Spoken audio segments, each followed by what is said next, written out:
Good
morning, everyone.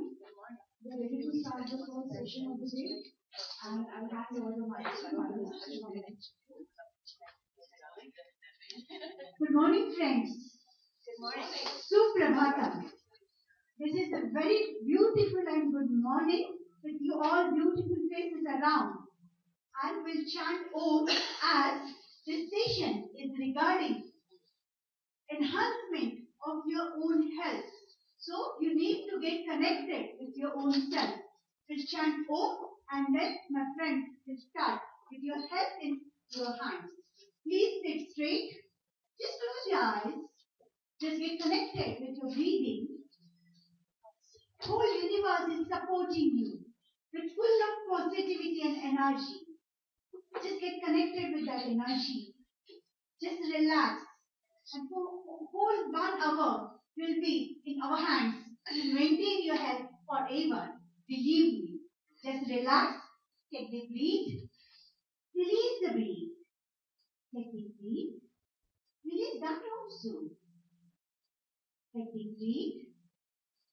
Release that also. Now we are going to chant Om. That is a sound. Om. Take the breath. And by releasing the breath, chant Om loudly. Om.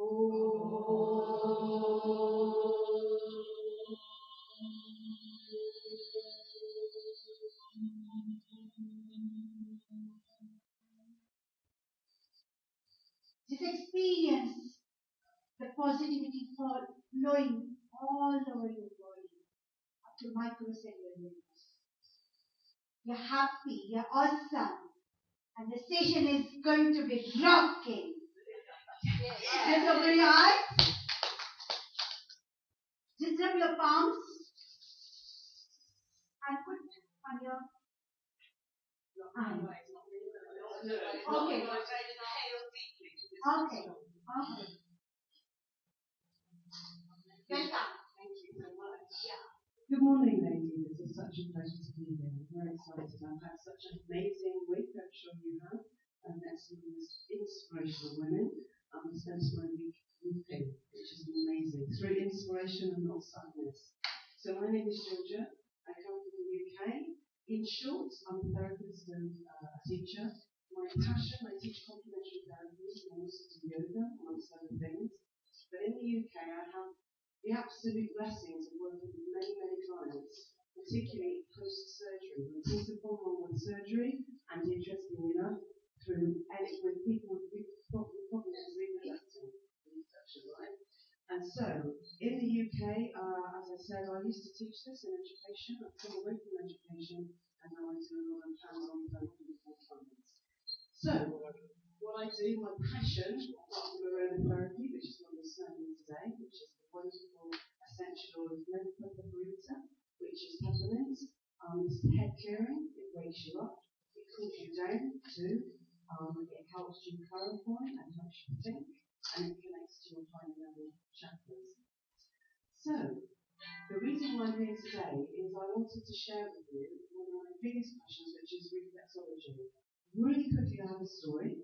15 years ago, when my husband, myself, and my daughter emigrated to Jamaica, unfortunately, I had a very big speaker accident. I had an argument with the speaker, and it ran over the top of me. It broke my back and my pelvis, amongst many things.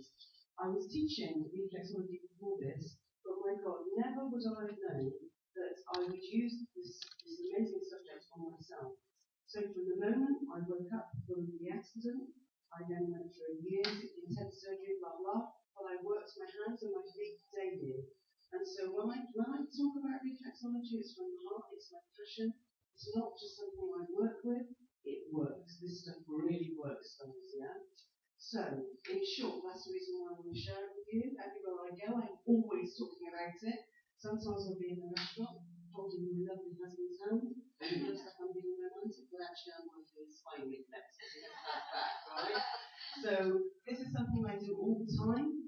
If I have back pain or neck pain or headaches or anything, you can work it through the hands and the feet. So my aim for the next 25 minutes before I pass over to our lovely other teacher and speaker is that I hope to lead today's session inspired by both of us, but also particularly I want you to know 3 reflexes on the hands. I know this is what does, but you're going to realize that when you see this image, it exposes the hands like this. And it means that any of you have any pain problems anywhere in the body, you can access it yourself, and you can help you with it. So, what is reflexology? In a nutshell, every single cell of the body, and every single tissue, and every single organ, and every single system. On your hands and feet. Even your ear, if you study ear reflexology, the ear is the shape of a fetus in the womb, right? Absolutely. So, my passion today, as I said, is feet, but you're going to be doing a shorthand reflexology session on yourself. I introduce to you the concept. So, in short, how does this work? Many times when I was in college, I used to say to people, okay, welcome to the reflexology class. Can you all take off your shoes and socks?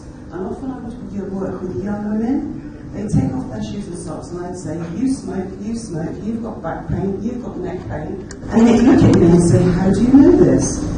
Actually, it's a very simple concept. Even though this is scientific, because it's anatomically based, it's very much about the anatomy of the body. It's very ethereal, but it's also very scientific. So, for example, how could I tell that my young students were smoking? Can you see this number 13, this big ginger part on the feet, this part here, the part of the balls of the foot? This represents your chest and your lungs. So nicotine deposits will sit in the lungs, the alveoli of the lungs, and the colour of nicotine would come out in the hands or the feet. And just to a trained reflexologist eye, you can tell so much, so much. So I'd always introduce the session, let's start with reflexology, just to pull them in, just to get them interested, yeah? So how does this work? In the end of the day, this is very much closely linked with the central nervous system. You have your brain and your spinal cord and your peripheral nervous system, which are all the nerves at the outside. and they end in the hands, feet and face. How many of you ladies have ever had a facial or a hand massage or a foot massage? Yeah? Okay? Have you ever found if somebody massages your hands, your face and your feet, you just go, oh my God, this is so lovely. And it relaxes your whole body. That's because of the central nervous system. So it sends a message back to the brain for the whole body to relax and create something called homeostasis, which is a natural equilibrium where the body can let go. So when it comes to reflexology, it's very, very precise. If you have a tooth removed, you can go to the teeth and gum reflex, and a reflexologist will tell you what part of the mouth it is literally the tooth has been extracted. If you are pregnant, often women will look at their feet and say, oh my God, my poor swollen feet. But actually, yes, there is a swelling because of the lymphatic fluid in the body, but actually it's the womb which is swollen to obviously house the baby. And so what's amazing, the people I've worked with, for example, I work a lot in palliative care, when say a woman has had a partial mastectomy, so one side of the breast removed, maybe through cancer, you can look at the feet and see where the breast has been removed. It's that precise. So, how does this work? Every area is mapped on the hands and feet, and so the anatomical image is like this. So we have divisions, alright? So just to start with this top division, if you look on your table there, you should see that there's a handout, okay? This top area here, okay, is called the shoulder line, okay? So I'm going to transpose all this to the hand shortly, and you're going to either work with each other or work on the hands on your own. So this top line is called the shoulder line, so if you look at me, this is my shoulder line, right? The next line down is called the diaphragm line. We have a big muscle in the body called the diaphragm, I'm sure you may have heard this. If anyone has problems such as asthma, emphysema, stress, anxiety, tachycardia, anything to do with breathing, the diaphragm line, can you see this white area here?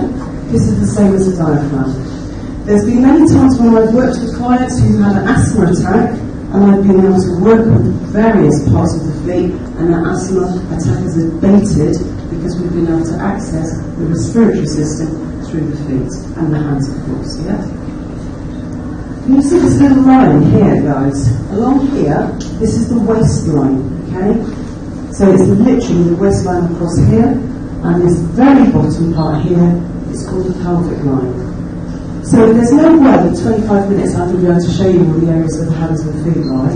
But one of the things we can do is, I want to make this bespoke as possible, so if any of you guys have got shoulder tension, for example, or back tension tends to be the one that you guys can all end up knowing on your hands and feet where this works. Okay? So, I also in England, I have the pleasure of working with people in recovery who are going through addiction recovery, whether that's drugs or alcohol. For example, if I'm working with my clients who were ex-alcoholics, or in recovery I should say, obviously the liver is a key area. The liver is an amazing organ, and it has over 150 functions, and by working this regularly, I have seen so many people recover and improve their health through regular reflexology, through yoga, through aromatherapy, and it's a self-help tool. So what does a blocked reflex look like? What does it actually look like? I liken this to, some of you come from very hot countries and you might not know what snow looks like, but in England it's freezing sometimes, and we have a lot of snow. And if you see an ice crystal, if you can visualise an ice crystal, if you can't visualise this, visualise a shard of glass. A blocked reflex will look like a shard of glass. If you've had a problem for a very long time, okay, and it's chronic, it won't be so glass-like, it will be more like a stone, okay, to feel and to look at, if you can see a blocked reflex.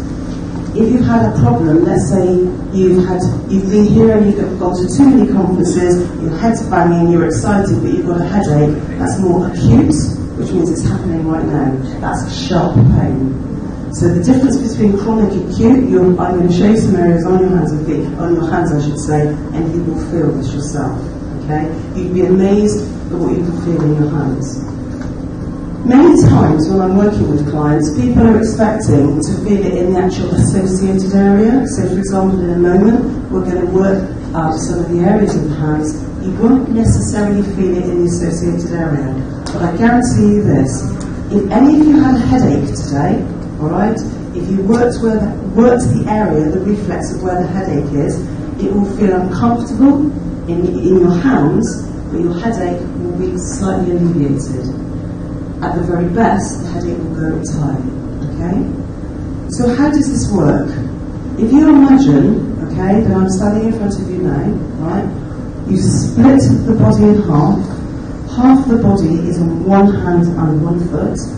This half of the body is on this hand and this foot. So you always have to keep remembering that description. Okay? The body is a bit like an orange. If you imagine I have an orange here now, the orange that you can see is the skin, and then the actual peel is the muscles. Imagine you take this off, and underneath you have the orange, and then you have that white part, don't you? This is called fascia, which is underneath the muscles. Okay? Peel off that white bit, then you have the juicy part of the orange. That's a bit like our internal organs. So please remember, there are layers to the body. Okay?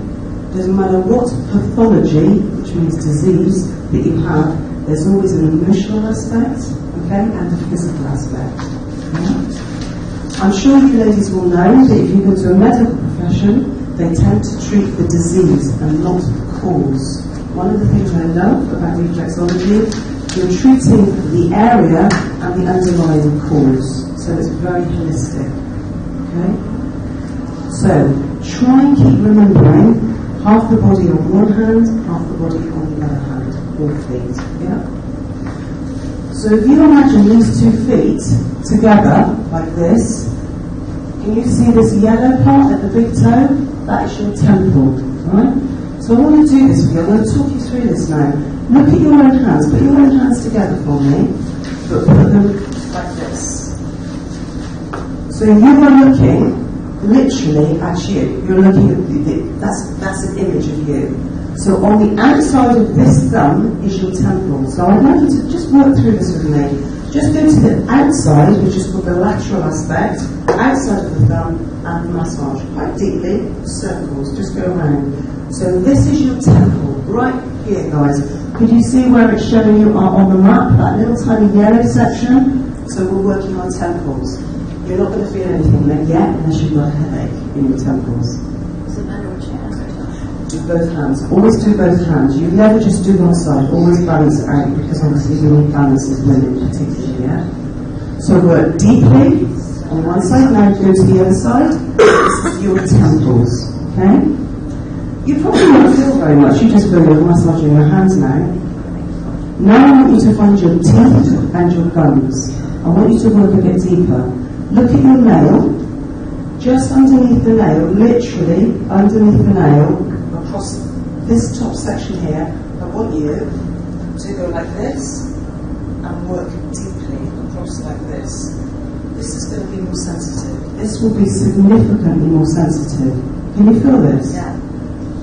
Now, if you had had an extraction, or if you had, I don't know, an abscess in the teeth, the side of the face or the foot that applied would be agony. Work deeply. Can you feel how different this feels? All of you, can you feel this? So this is your teeth and your gums. I used to work a lot with babies. I used to have the pleasure of doing baby massage. Keep going when I'm talking to you now. I used to teach baby massage in a health centre in Bristol in the UK. And we'd had 20 mums and 20 little fat, beautiful babies, all screaming and weeing and all this kind of thing. And their mothers would be there with them doing baby massage. So this would be the area we'd use for teething in babies, because obviously it's the teeth and gum reflexes. And when the baby's teething, you know, anyone who's a mother here will know this. The teeth get really painful, and you obviously want ice, but this is a reflex for the teeth and the gums. Okay, now we're going to find the spine. If you look at this map behind me, I wasn't expecting you to get your feet out, you see, because I don't assume everybody loves feet. If you look at this image now, can you see the white area all the way down? your spine has natural curves, the cervical curve, the thoracic curve, the lumbar curve, and then the coccyx at the bottom. If, for example, I broke my coccyx with the bone, it didn't mean we had an argument with me and the bone and we broke one, okay? But my coccyx and sacrum were broken, okay? So my area on my feet here feels like I have glass in it. Even though this was years ago, if you have a problem in the body, there's always a memory of it. So now I want you to work your own hands and start from the very bottom, right here, really deep. Do it with your thumb though, ladies, because otherwise you won't feel it. So your technique is here, press down quite deeply and work all the way through here. This area is your lumbar spine. Yeah? So you've got your coccyx here and your lumbar spine here. Work deeply all the way through. It's highly likely it's going to hurt here, ladies, because this is your lumbar spine. Have any got back pain?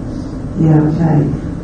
It's interesting because at the end of the session when we pass over to the next lovely speaker, at the end I'll show you on your feet, your body will show you. It's literally, it's amazing, okay? So ladies, work all the way up. Keep the thumb braced, work all the way up. It will feel uncomfortable, yeah? Quite uncomfortable, all the way up. Change sides and work on the other side. Really deeply. Keep going. Can anyone not feel this? Does anyone need me to come and show you? No? We'll do it at the end with questions. Keep going. This is a slightly different pain, maybe. Because when you first started working in your face area, you didn't feel it. But this is your spine. If somebody had had a slipped disc in their lumbar region, you'd be doing this by now, right? Because it's literally anatomically mapped out, okay? The classic area I find most people have problems is your shoulders, okay? Yes. Would you agree? Yes. Right. So what we're going to do now is find the shoulders. So before I do that, I'm not going to show you where the shoulders are. You're going to tell me now, okay? I'm going to flip this. So on the feet, the shoulder is on the lateral aspect, which means at the outside. Can you see this area in blue? Okay, this is the same as your scapula, that's the bone area, and the deltoid, which is the muscle, otherwise known as the shoulder, right? So, if it's on the outside, right, of both feet, show me where you think the shoulder is on your hands, guys. Maybe keep going. Keep going. Absolutely, all right. So if you look at the lovely lady at the back, what's her name, please? Polly. Can you see where she is? So she's on the outside of the little finger. Now go down and massage deeply. Just to feel the bone. This is going to hurt more. Go in deeply. So I just heard someone go, that means you're in the right place. I need you to go deeply. Keep going. Keep going, kind of deep. Go all the way around that triangle. Imagine there's a triangle. Because if I turn around, the shoulder's like a triangle, right? Go deeply. Massage it with your thumb because your hands are stronger. Your fingers are stronger, right? Go right down deep. Go to the other side. Go around deeply. I guarantee all of you will really, yes, you're going to feel the bone, but this is your shoulder reflex. Keep going. Go a little deeper for me. Just when some of you might be thinking, I'm not sure about this. Does this really work? Okay? But try somewhere which isn't in the shoulder. Go underneath the middle finger and massage now. It will feel totally different from the lateral aspect, which is your shoulder. Okay? Keep going. Keep going. Nice and deep. Keep going. When we do the questions at the end, I'm going to come round, yeah, and if there's anything specific that you guys suffer from, let me know, because there's so much information, it's impossible for me to try and get this across in one session. Keep working, right, and release. How would you guys feel about working with each other just for 2 minutes? Touch each other. Yes. Is that okay? So, what would be good, you'll notice that there's a couple of tissues on the table. What I'm going to do is I'm going to give you a small amount of oil. Just not straight oil, it washes off, don't get it on your clothes. I'm going to give you a small amount of oil, and I want you to actually do a small hand reflexology, and I'm going to give you, and we're going to follow this together. Is that okay? That's great. Brilliant. 1 moment. real short session, okay? So if I can get you to just put your hands out, I'm just going to put a small amount of oil. If you don't want to touch each other, I understand, yeah? Right. So 1, 2, 3. It's almost like a holy symbolic ceremony, but actually it's just going to be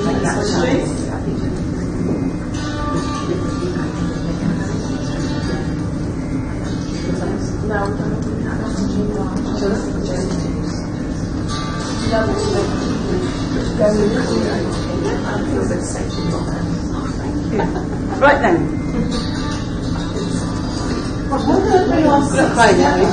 Not yet. I can feel them. No, not yet. Soon. It's not enough.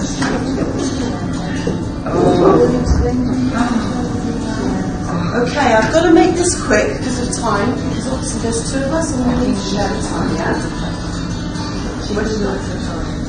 No, okay, one of you chooses. Do you guys want to work with each other? Yes, we sit close. Okay, so I'm going to get my client. Can I put this up here?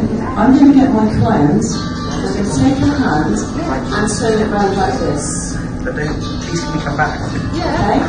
I'm going to start off just by massaging the top of the hand. It's almost like you're working some French bread. Okay, just open it up. This is called effleurage. And this is a stroke. Open up the top. This area on the top of the hands, guys, relates to the muscles of the back. So what I'm going to do is just slide my hands through the valleys of the top of the hands. The people who are receiving this just completely relax.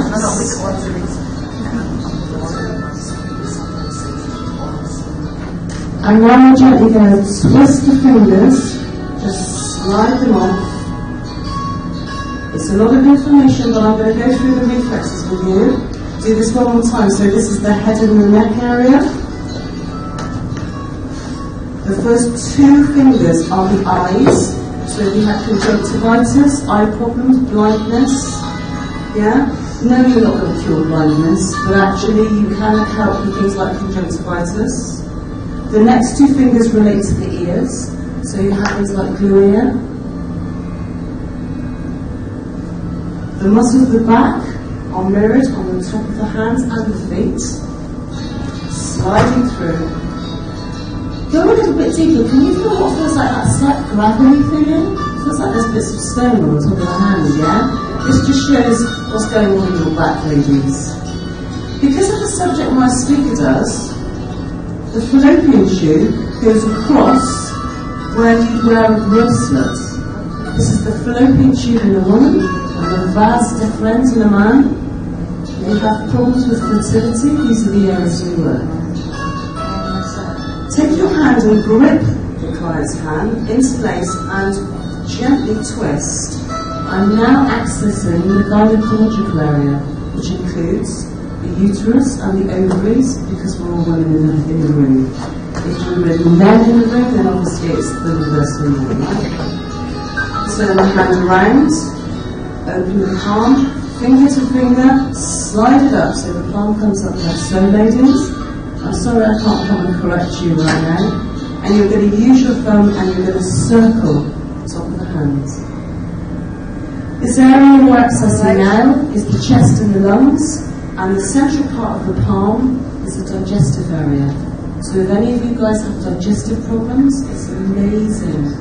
You've got your small intestine, your large intestine, and the stomach in this area. You also have your kidneys, your adrenals. All of this is mirrored. Because we have to be balanced, let's change to the other hand. I have to keep this fairly short. Turn it around. You have enough oil on your hand. You don't want any more, trust me. Do the same thing again. So massage the top of the hands. This is a really beautiful thing to do if you're seeing elderly people or ill people in hospital, and maybe the conversation runs a little dry and you don't know what to say. Touch your hands. Massage your hands. So again, sliding through the top of the hands, which is the area for the back. Feel that slight crunching. Don't go too deep unless the person likes deep pressure. slide off the thumb, which relates to the neck, the head, the spine. To repeat, the two fingers, the first two fingers are the eyes. The next two are the ears.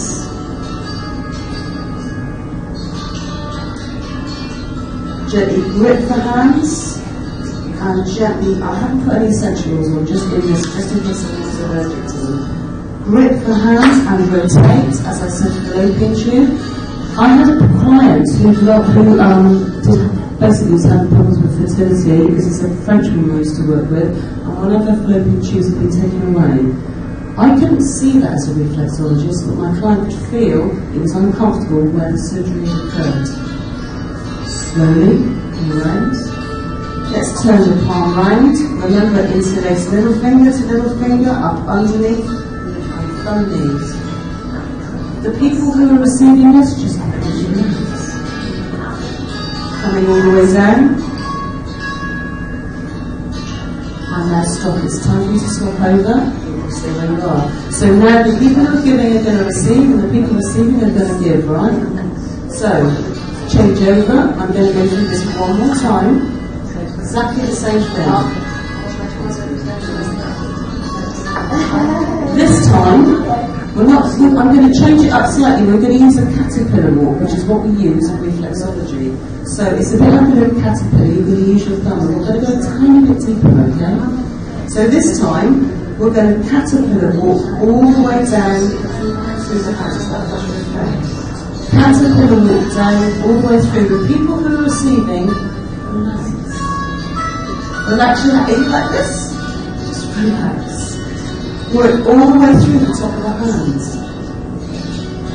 People who are giving this, okay, really try to press down. See if you can feel these nodules I talked about. See if you can you feel that bit, if you can feel bits of gravel, that kind of strange, a bit like there's sand or stone, that's what a blocked reflex feels like, okay? All the way through. Gently turn the hand around. Using the thumb again, I want you to work the spine this time, using the side of the hand all the way down. Do you remember I showed you where the spine reflex was? Work all the way down to the opposites. Very bottom of the thumb, gently myself.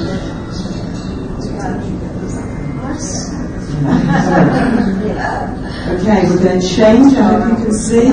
Do you see this big? This is called the female eminence. This is a big muscle at the bottom of the thumb. Just so basically your thumb muscle, right? Please, can I get you to thumb walk through?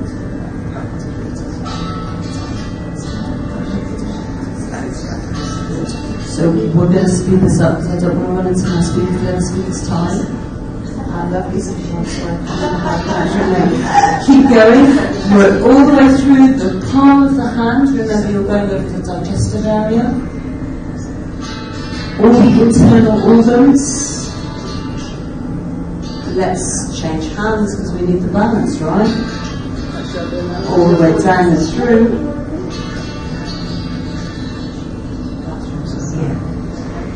All the way through the muscle of the thumb, which is the area for the lumbar region. Slide through the palm, all the way through, and then release.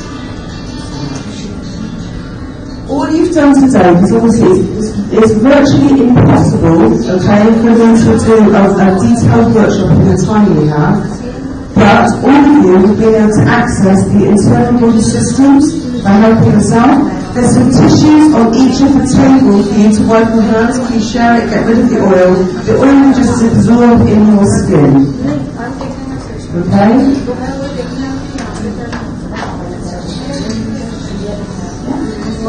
Of course. There's some tissues on the table if needs be, otherwise wash your hands, please. Can I borrow one of these as well?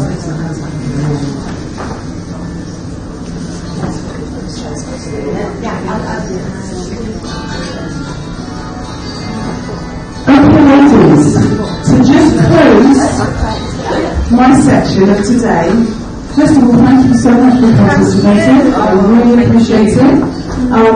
Thank each other, because I think by the look of something like this, so an amazing job. So just to close, just a few more points to remember.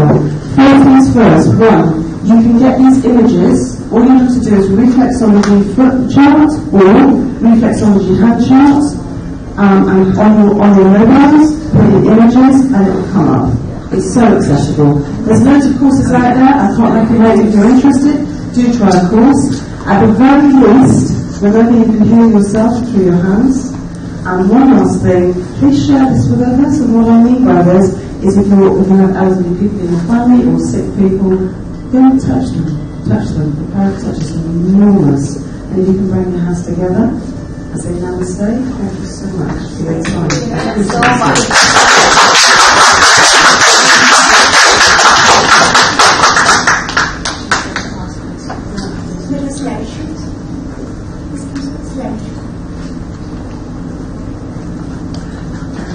Amazing, thank you so much. It was really experience. And now I'm going to talk on Ayurveda, that is science of life. Really, so much complementary. We're talking about the healing, and I'm talking about the prevention. You talked about literally the healing in your hands, and I want to talk beyond that. Because, believe me girls, I will address you as girls, it sounds really nice to you. Believe me, I'm Dr. Madhura Kulkarni. I'm practicing Ayurvedic gynecologist. I've done my MD in gynecology with the Ayurveda stream. I'm practicing for the last 25 years. And I have seen thousands of patients, thousands of women suffering. And I thought, today we all have gathered here for women empowerment. And believe me, without health, without your positivity, without the happiness, you won't be able to enjoy your life. If you want to enjoy each and every moment of your life, health is the base. Whatever our ancient Ayurveda or ancient Indian wisdom says, dharmartha kama mokshana arogyam murmuttamam. That is, whatever you want to do, you want to earn money, you want to enjoy your life, you want to have evolved life, you have to have basic health. Just imagine if you have headache, if you have stomach ache, if you have any ailments, if you have any health problems, health hazards, you're able to enjoy to listen to me, even you won't be able to listen to me. So, baseline health is very important, and Ayurveda gives you the practical tips. I've seen many women suffering from different kinds of health elements. 25 years back, when I started with my practice, there were not so many patients with hormonal imbalance. But believe me, I feel you all are healthier. How many of you feel that you are healthy? Just raise your hands. Oh my God. so health is not only the absence of illness, but it's a basic happiness. It's a basic, the utmost desire to live, utmost desire to enjoy your life. And Ayurveda gives practical tips for that to enjoy it. Okay, so I would like to share some of the practical tips. Because the session started with the practical tips, I won't go into the theory. See, we'll start with reflexology itself. What Ayurveda says, you get all these points, just take your hand like this and press in between. In between, that is kidney point, that is renal point. Just show the renal point. See, look at her, she's pressing the renal point. Just press it for a second, press for a minute and release it. Press, release. For both hands you should do. After doing this massage to the point, you need to massage the kidney point at last because it releases all negativity. Believe me, what Ayurveda believes, all the women problems are because of holding and not releasing. Isn't it? Because our life has complex and the sensory organs. It's not a mere body, but beyond that, your mind. And believe me, woman has got different disasters in her life due to these hormonal imbalances. 4 stages of woman's life: small babies, youngsters, aging, and I won't say aging, mature and more mature. So, during these phases, all hormonal disturbances are there, all hormonal disharmonies are there. And believe me, your brain has got the endocrine glands.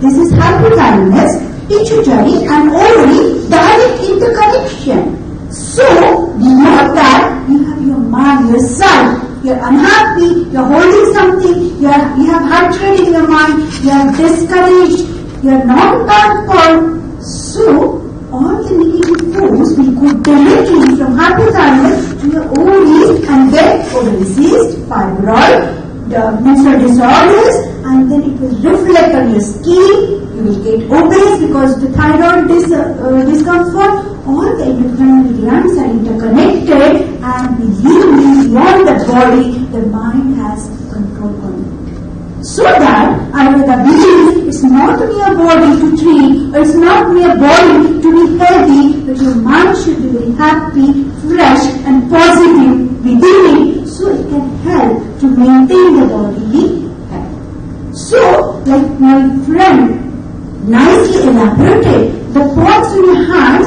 literally your health is in your hand. So, the practical implementation is, along with, because I've done my yoga specialty also, I've done my diploma in yoga and philosophy, so that teaches me both complementary sciences together towards the food of the health and happiness. See, yesterday I was listening to one session that love yourself. All of you do it like this, yes! Do like this, yes! Yes! Yes! Yes, meaning yes! Yes, is human thought, that is creativity.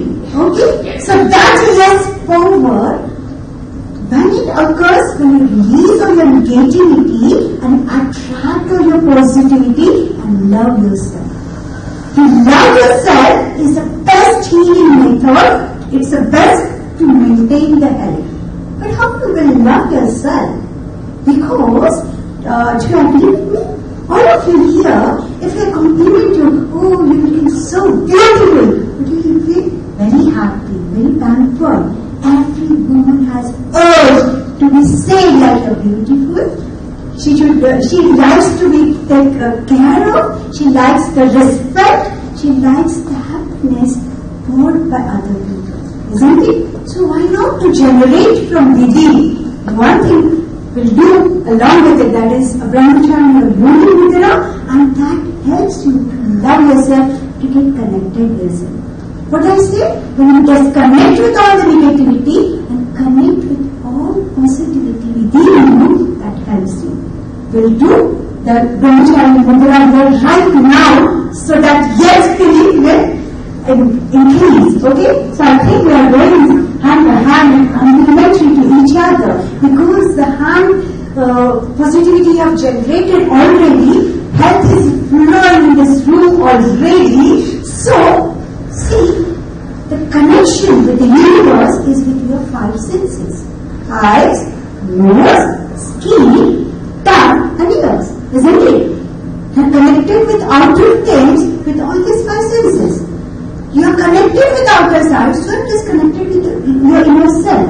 So just disconnect and just feel you from within, that you're so beautiful, you're so happy, you're so healthy. Just put your both the hands on your both hands, I'm going to now, so put your both hands on your eyes, the next finger next to your nose, next finger down to your lower lip, and the thumb on your ears.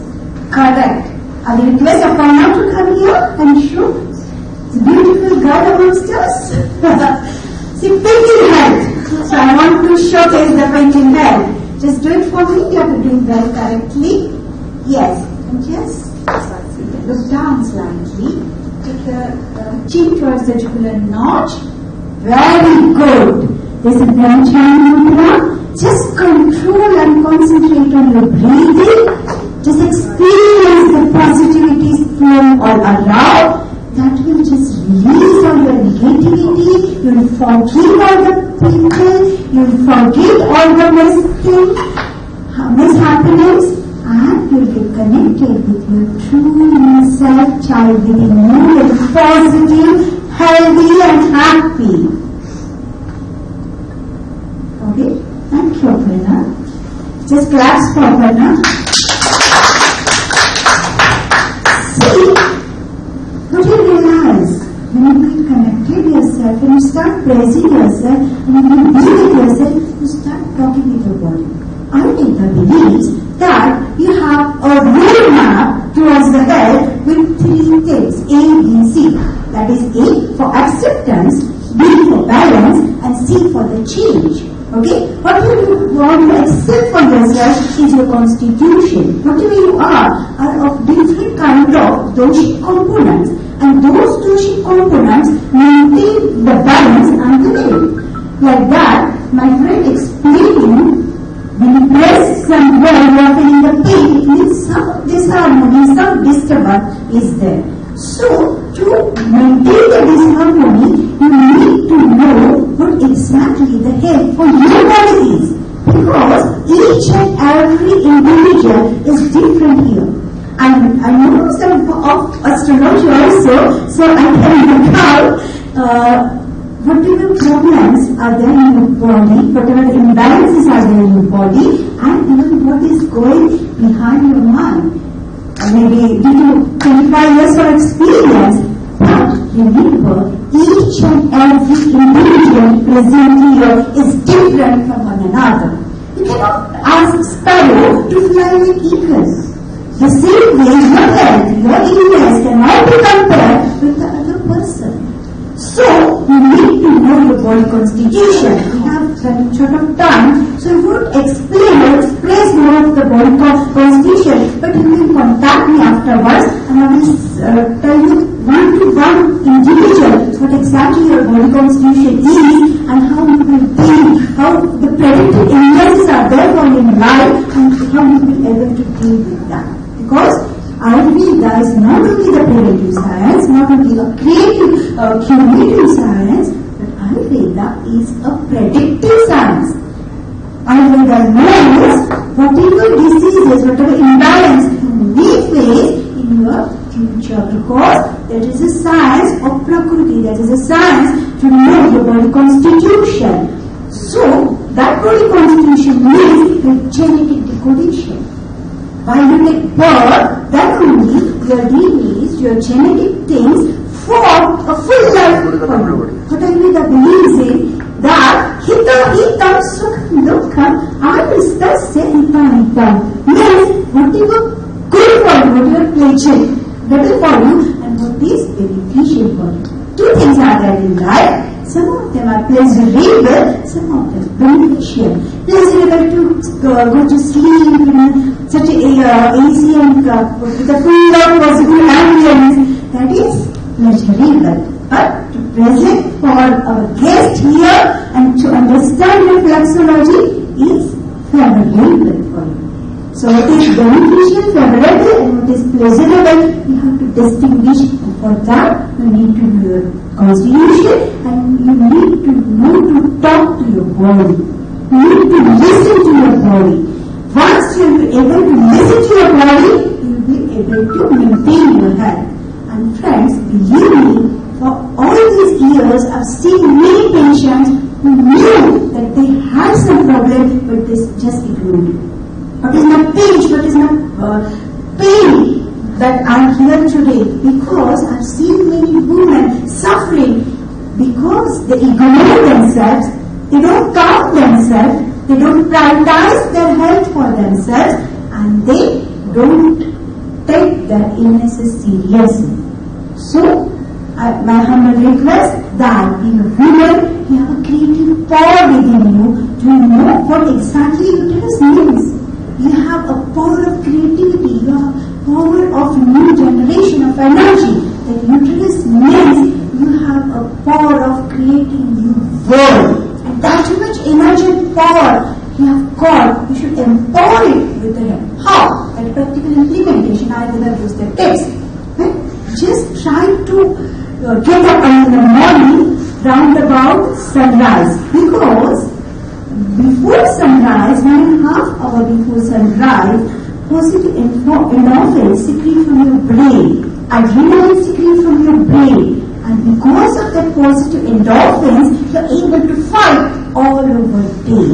See, immunomodulation is more important, and Ayurveda gives lifestyle modification to each and every individual for that immunomodification and prevent the illness. So, getting up early in the morning is very important. Then, just massage your body with any of the oil that enhances your immunity and that prevents the old age. See, this is health package. It prevents your weakness, illness, and enhances the immunity. So good. It sounds so good. So we need to massage it, pamper yourself with your own hands, because health is in your hands. So pamper your body with nice body massage. If you have no time, just rub your feet and rub your pores and just apply some oil to your ears. That will enhance your immunity, and believe me, skin is the best barrier to prevent the illness, to maintain the health. So just enhance your immunity with massage, that is called Abhyanga over here, and you need to do 10. Another tip for me to maintain health and prevent illness is take 2 drops of oil each of your nostril. Only 2 drops of oil will enhance your eye capacity.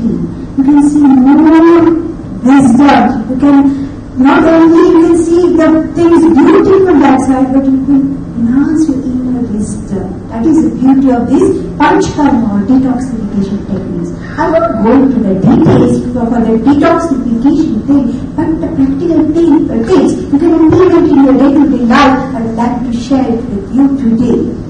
Friends, believe me, if you will do exercise every day, it will enhance your day, it will give you more fitness. But how to do exercise?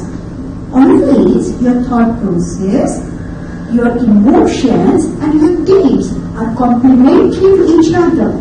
My dear friend, just touch my hand and it gives me so much of pleasure, because she's so beautiful and she's touching my hand and she's my friend. So the emotions generated and what she was doing, so automatically my endorphins, my health hormones rose up to the highest level. So, the same manner, you have to be with yourself with that enhancing the inner power, in touching yourself. Okay? So, how you can do exercise? Girls are very lazy to do exercise. They will, well, I don't have time and I have all. Just raise your hands. Raise your both the hands and just imagine that whole universe is pouring health and happiness on you, and just shower it on yourself. Take a bath of that shower that will enhance, and you are doing the movements also. So the thought process, emotion, instinct, and the deed. That all these are complementary, and that will prevent your diseases. Believe me. Okay? That. Take your hands like this and just do like this.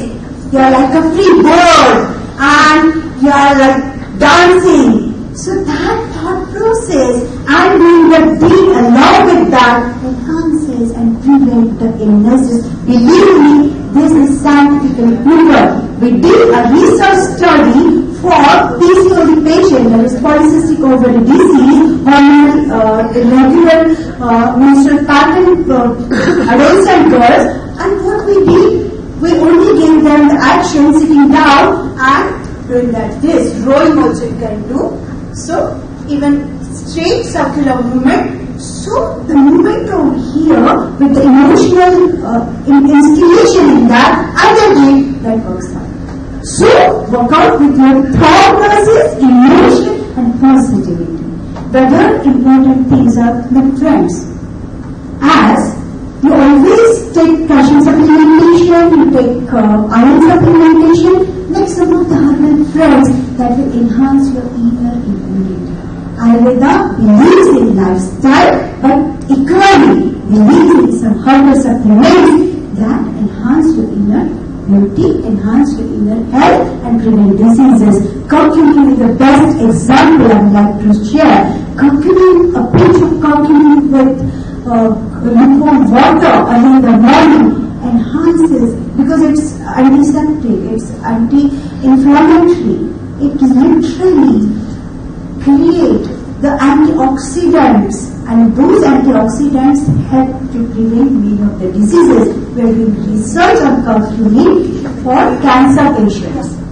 Then glycerisa glabra, that is a best thing for menopausal women, and that enhances the phytoestrogen, and that supplement the phytoestrogen to your body and increases your memory.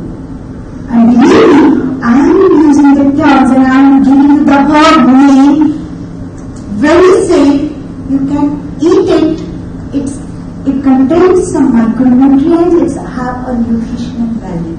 So it's not medicine. What does Ayurveda mean? Well, glycerisa glabra. You can write it down and search on the name. Glycerisa glabra. Glycerisa, glycerisa,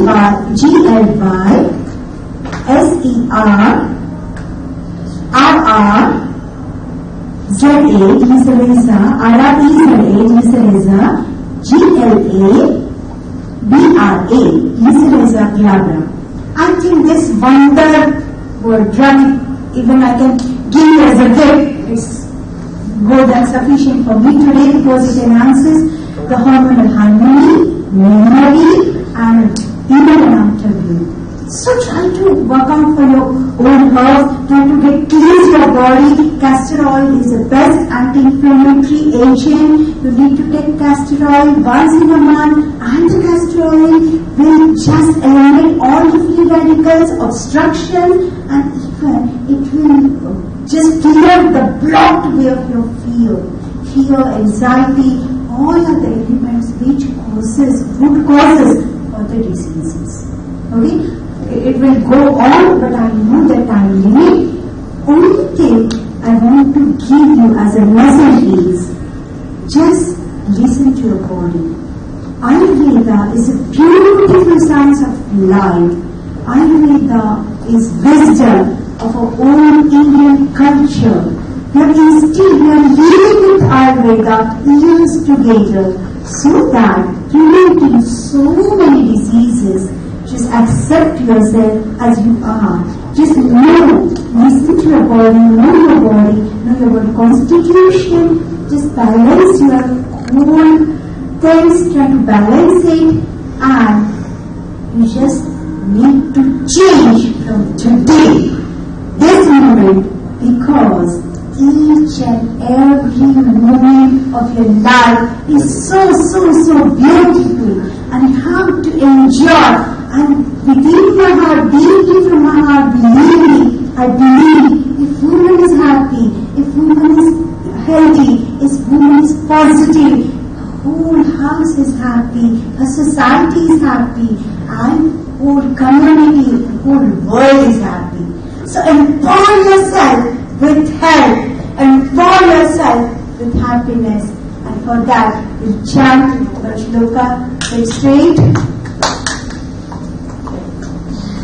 I will chant it for you that the beautiful girls in this room should get help from the universe, and Ayurvedic wisdom should help them for all over. My soul sisters, thank you very much for giving me a chance and patient listening. Om Sarveti Sukhina Santu Sarve Santu Niramaya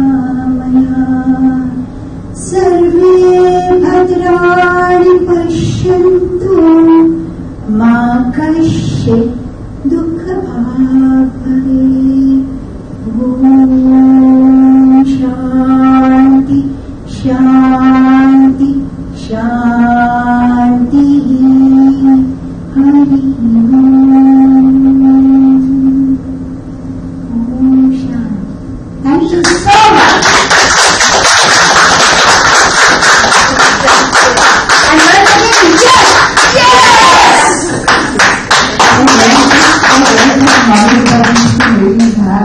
I think we are still thirsting for more, but unfortunately the time is up. Any questions for either of these ladies? I wanted to know from Yeah. her, like she's told us of the whole body. So like I have pain in my feet. Okay. So if you, one thing for both of us, both of our subjects are very, she's my friend, she's my sister. Okay, for both of us, it's quite in-depth subjects, but if you have a problem with your hands, then you will massage your feet. If you have a problem with your feet, you will massage your hands. This is called a cross reflex. I think maybe afterwards, if we go outside, if anyone wants to know anything specific, so if you have specific problems, we can come to elevate it and a reflexology perspective, and we can make it bespoke for you. So because I'm aware you have other speakers, I think it might be better. You can write down the mail addresses of ours, so we'll be in touch also. madhura@gmail.com. MADHURA. You can ask me any query, you can get connected with me.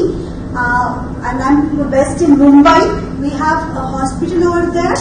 But I'm more into to prevent illnesses and to conquer illnesses. madhura@gmail.com. madhura@gmail.com. madhura@gmail.com. Please do. Thank you, sir. And I have my business cards on the table, same thing, there's not enough. Please take the foot maps. I didn't expect so many people, so I would have got some more. But there's business cards on the table, and you're welcome to take the foot maps. But as we said, we'll be outside, so you can talk to us individually if you need to. Thank you so much. Everyone.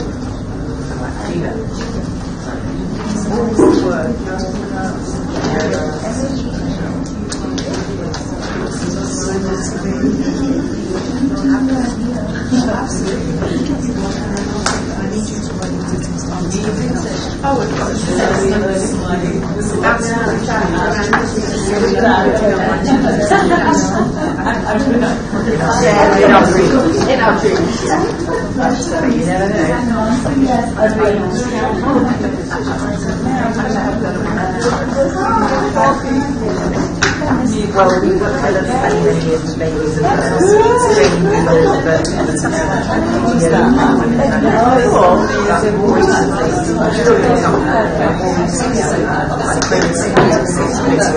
but more recently there's not more and more couples and family relationships. So you have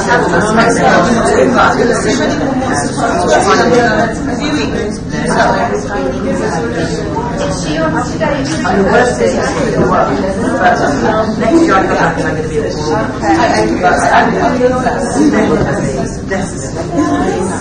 Let's get a picture big.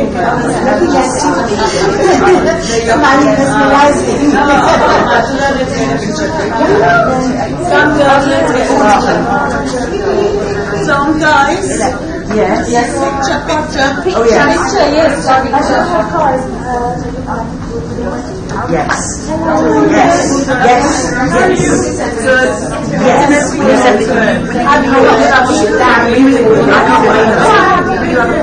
Yes, I promise you. Hard.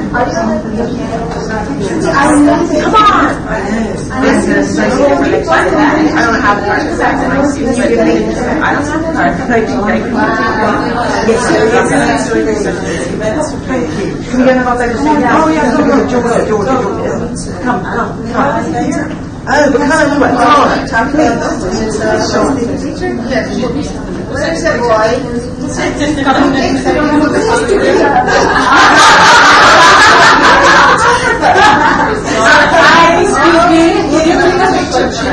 Please come. Please come. Sorry for this. Wait, let me just wear mine. Then we'll take yours also. You go go that side, there is a lesson. Okay, me too, actually. Oh, I'll join you. Beautiful painting.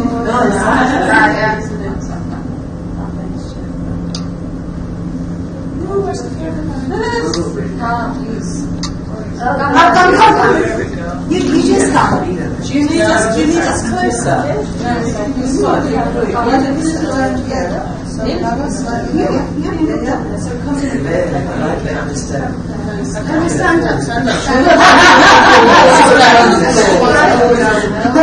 Who said this so beautifully? Maybe in our Bibles.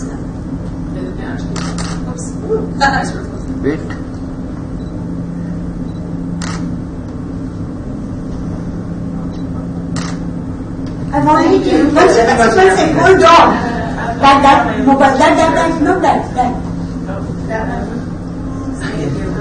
Hold on for a second.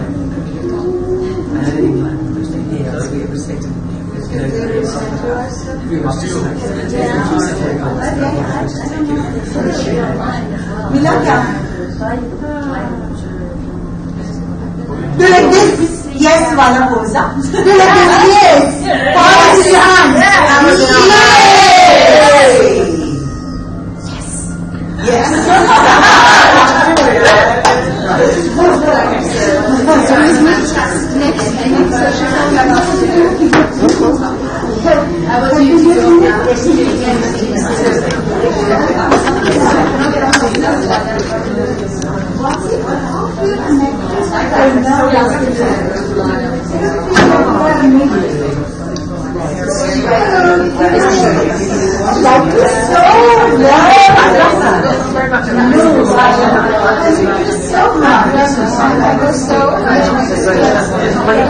But I'm going to change that, and I'm going to learn lots of tips here. Because yes, I'm not really parents for that. You kind of have to, because that's what I do say myself, but I feel like I need to be, I need to grow that muscle a bit, put a bit more attention to that.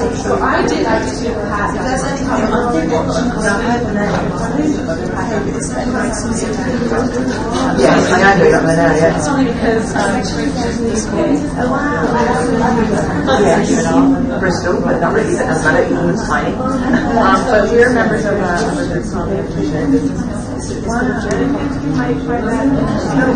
group called the number of followers. I just build my. But they have an institute, so if you qualify, but you don't have enough followers, then Oh, thank you. I'd love to be part of it. and I know she's looking for more people. I need help with I know she's looking for more people in Europe. Oh wow, thank you. Could you think I will, yeah. Thank you. There we go. Yeah. So please, you get in touch with me and then we'll. But if you see me upstairs and you see the map.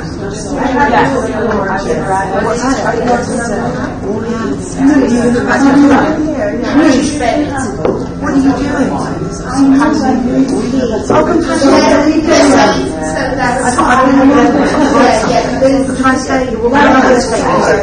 This is nice. Are you the first person? And you go run out? Are you in there first? Go first. Just go first. And then I'm going to go, so I just need to write a few words. I want to see you. I want to see you. We are, but I want to, but this is my opportunity. You're here and I'm here. You're going to make us reference. So I guess it's good of realizing it. I was going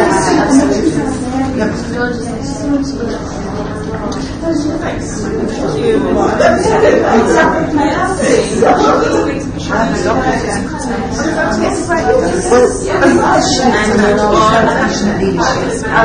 What I do have to go and write something for my thing. We're going to hope that she's going first. You will not represent. Yes, we do.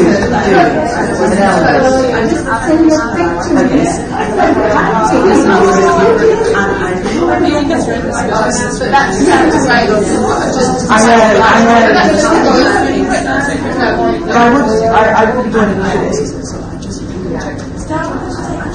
I would love that. Yes. And that was so beautiful. Thank you. Sometimes it doesn't come up very well. I'm sorry. Yes.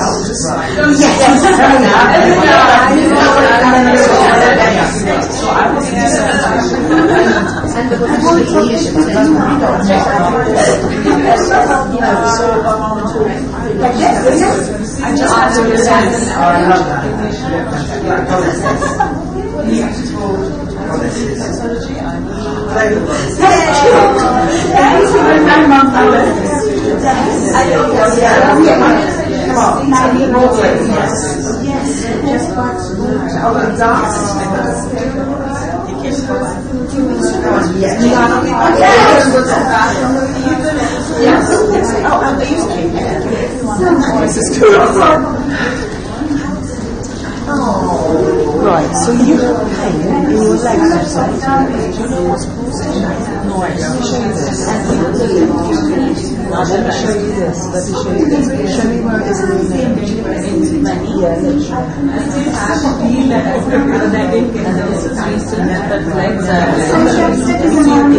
first. So much pressure. 6 months.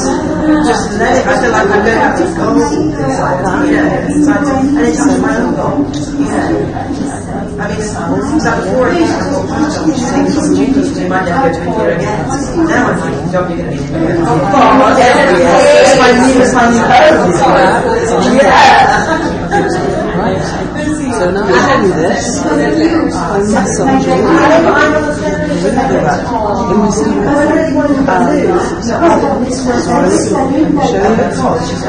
not trying to hurt you. Do you feel the difference? Wait, can you feel where I just don't share it exactly the same as here? So, I'm massaging here, and I'm going to say massaging here, out here. If you have arthritis, you have to do this. If you have arthritis in the knee, you'd have to do this long term, but I can do this.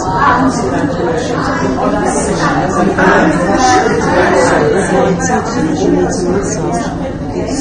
Well done. Thank you so much. And there's your screen. And I sent you a picture of the microphone like that went off. No, I get you. I totally. You're such a powerful, clear, beautiful teacher, isn't she? You can just see you're so in your power. You just love it. I can see you could be there like teaching us. I know. It's so clear. No, it wasn't. There was nothing difficult about what you did. So don't put that there.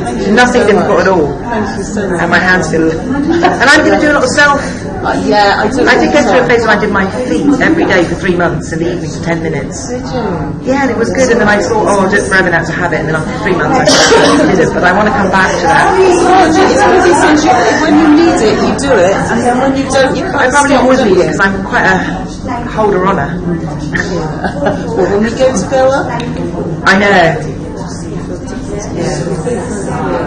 So that is where it's good that you have a comparison that this is your bad knee, this is your good. It's very clear. Also your knees.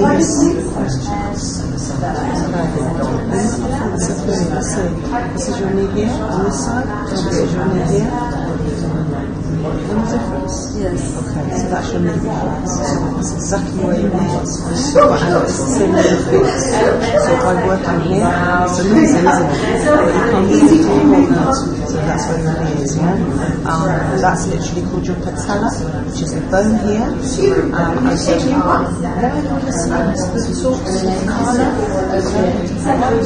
Like a delicate stomach.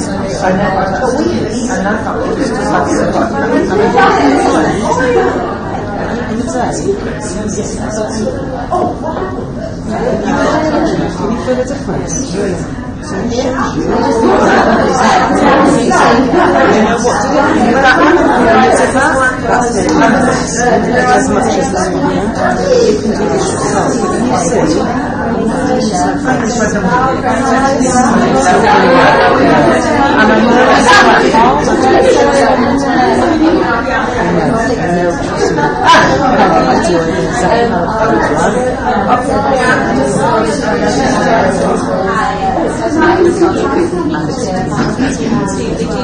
see?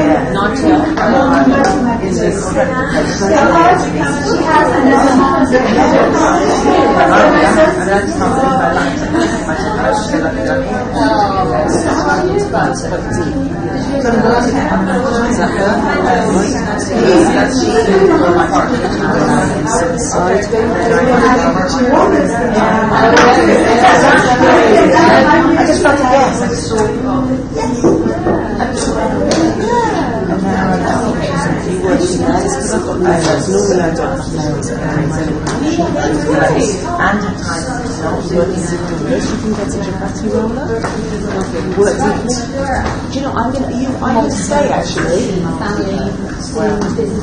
Rita, this is Rakhi. Rakhi. Yeah. You're going to go get some food. This is Rita, yeah? These girls. And I've written the black verse.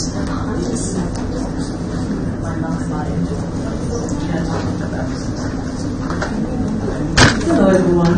Hi. We're getting ready to start.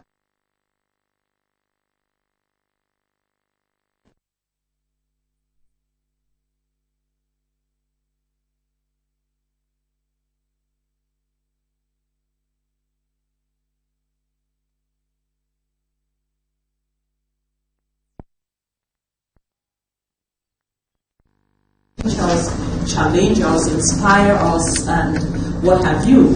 So I just want to encourage you to relax, enjoy yourselves, learn a lot, take questions, because when they're done speaking, we're going to be looking to have questions from you. And so typically what's going to happen is that, of course, we're going to start with the lead speaker, and then when she's done, we're going to do the other speakers.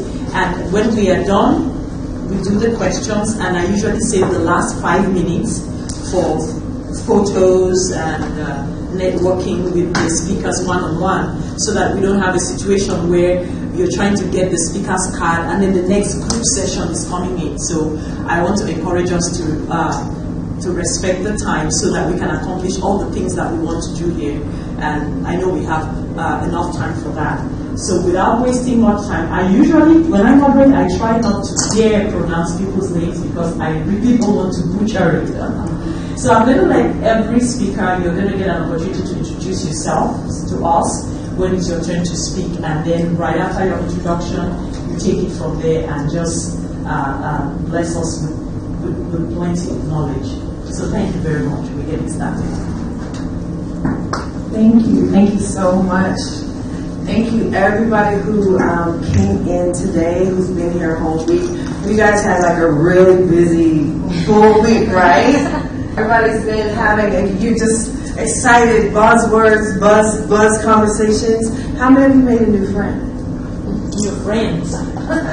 Yeah, I was going to go, how many of you made more than new friend? I was speaking yesterday and I was talking about how we're here in this conference, and it's a conference with networking, but one of the things that we need to understand as women, as entrepreneurs, as leaders, as corporate facilitators, whatever our position is that collaboration is key in our going and moving forward. And doing so, I hope that you actually took time to not just pass out your business card, not just tell somebody to look at your product, look at your website, or come and buy something from you, but actually took time to connect on a heart level. Now, why is it important to connect on a heart level? So before I go into that, let me just say hello. I'm Tiffany Rashel. I am a global leadership strategist, and I'm a spiritual growth catalyst. And what that means is that I work with leaders and influencers in order to help them get their mindset straight, get their mind right to operate in the global economy, to take themselves, their business, their purpose, their products, their projects, their spirit, their love on a global platform. But also, the spiritual element is I'm also a healer.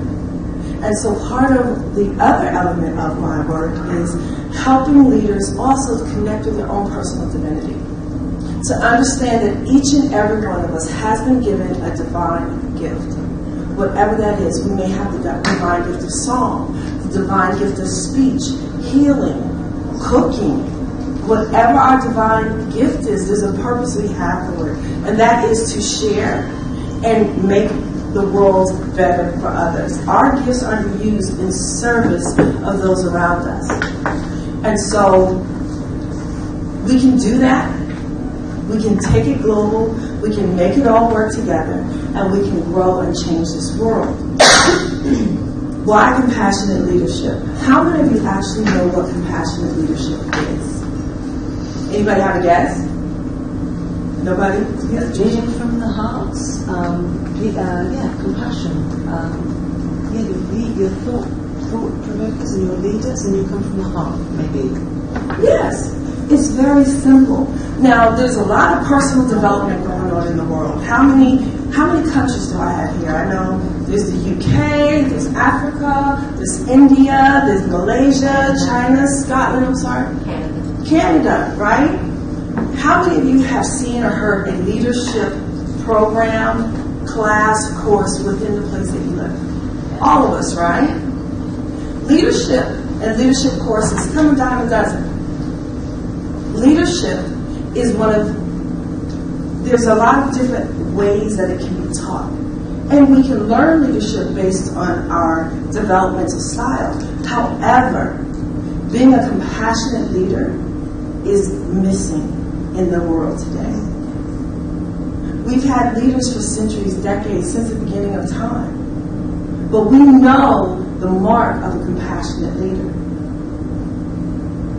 What's an example of a compassionate leader you can think of right off the top of your head? Gandhi. Nelson Mandela. Nelson Mandela.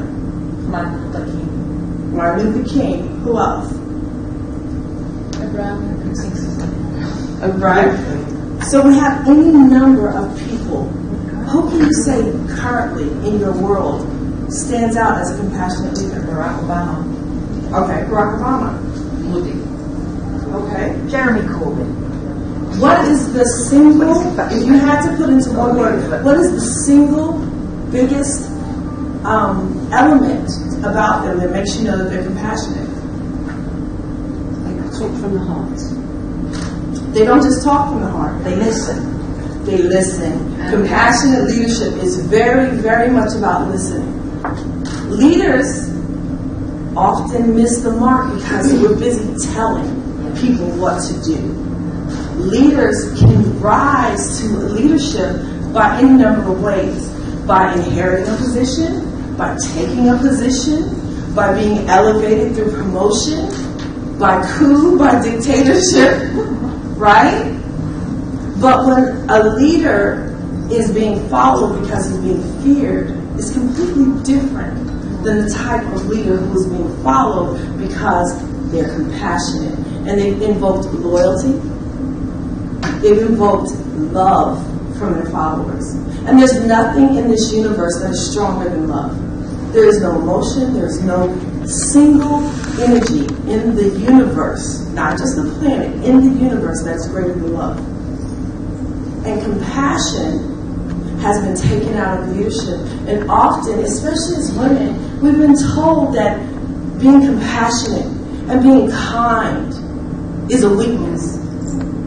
Being vulnerable is no place in leadership. And I'm here to tell you that that's not true. First of all, as women, understanding that our power is in our softness. Our power is in our ability to listen. How many of you have seen the effects of what one woman who has decided that she wanted to get women from all around the world together, what it looks like in this week? 2,000 women have shown up from across the world to be in a place where other women are, to support one another, to love one another, to grow with one another. Compassionate leadership is highly important in this day and age because we are moving and advancing every day in technology. And technology is taking away our emotion. We need technology, technological advancements. There's nothing wrong with it. But we need to be very clear that when you text somebody, there's no emotion to that. Half the time there's no punctuation or a full sentence. The letters are spelled wrong or autocorrect messes you up. How many people have been messed up by autocorrect? Right? Oh, I didn't even put that, right? So technology is making it easy to get what we want instantaneously. We don't have to ask another human being. And so the compassion element is waning. And it's lessening. And what are we seeing as a result? We're seeing people more angry. We're seeing people more agitated, ready to fight, hair trigger. There's a loss of humanity because compassion has been slowly but surely drained and taken out of our societies. And when we look at our societies as women across cultures, we can tell a lot by a society by the way the women are treated. How many of us can say, whether we're in India, whether we're in the US, Canada, that there are elements within each of our societies that does not have compassion for us. And so as a result, what do? We become harder. We start to act like men. We thrive by striving and we're fighting and we're grappling and we're doing things that we were never meant to do. Notice I didn't say we're not meant to work outside of the home. Notice I did not say that we're not meant to carry government office. That's not what this is about. This is about the energetic elements that we put out. The way we treat one another. How many of us have been in a line and saw another woman and judged her? We judge because that's what we do. That's the way we make sense of things. That's the way we look at things. And we say, okay, but we need to be very clear that that is that tiny little tear in our humanity, in our compassion.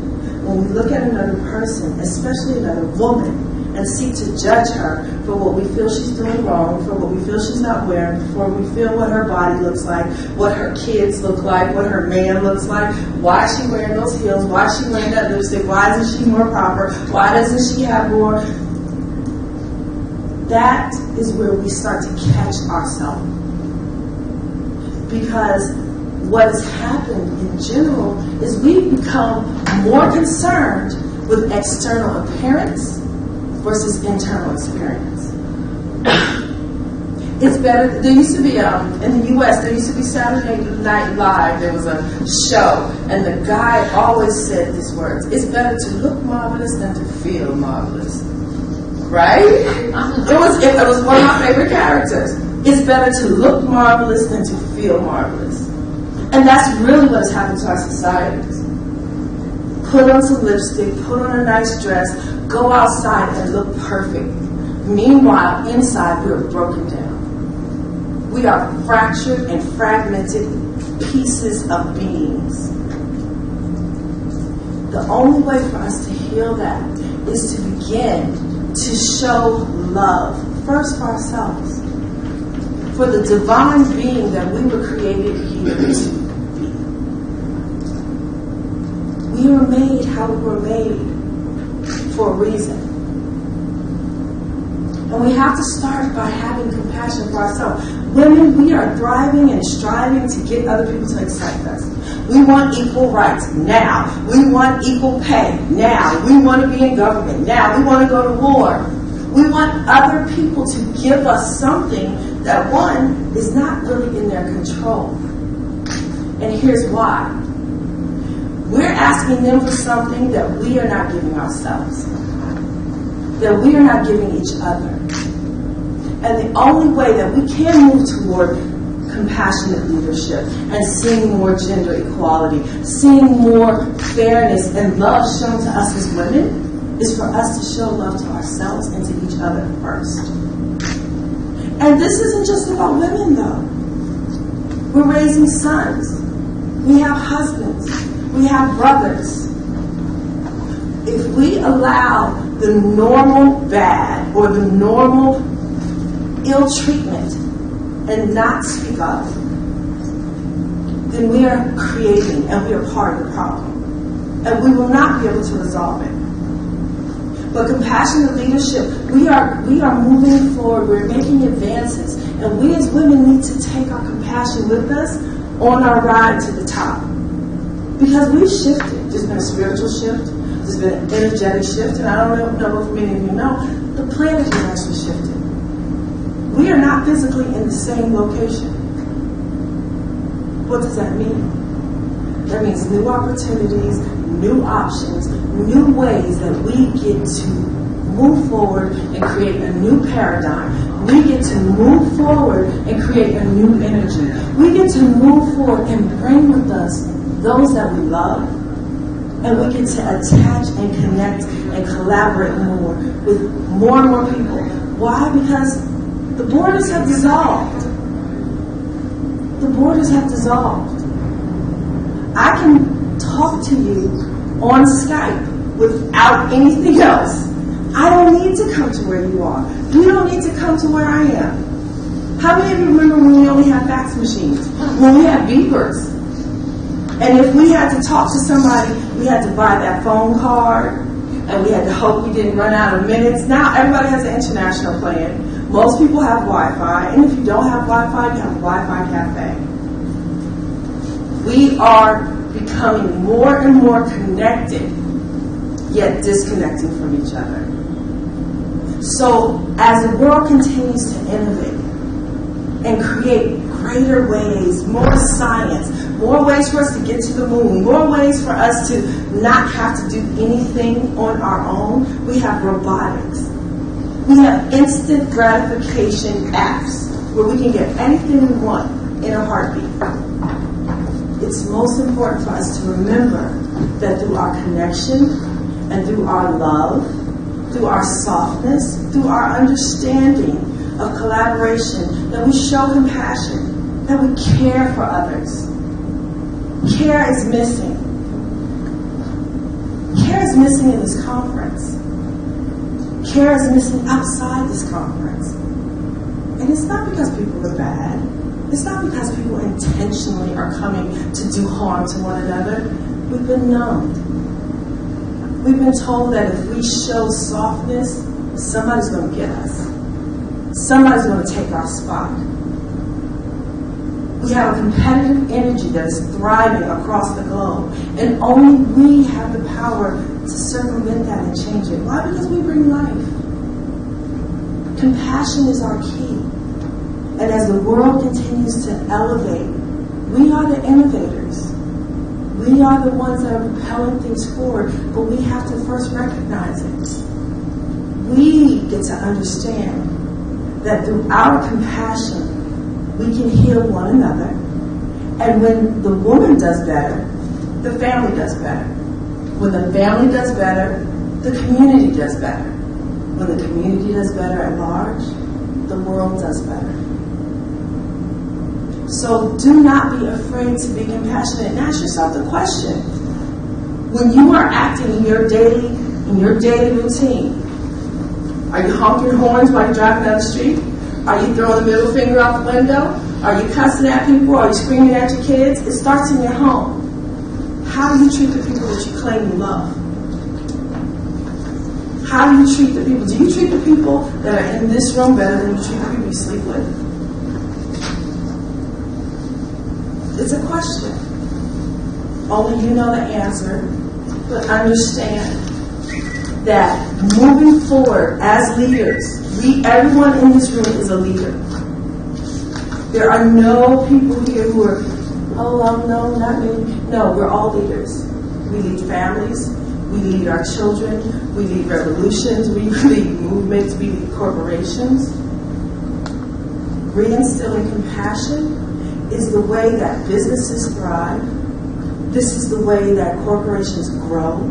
This is the way that if you are in a corporate leadership or if you own your own business, you're going to be able to get more loyalty from your employees, less turnover. You're going to increase your bottom line in profits. And you're going to increase the experience of your clientele. Guess what happens when you have loyal clients? They come back. And not only do they come back, they bring some friends with them.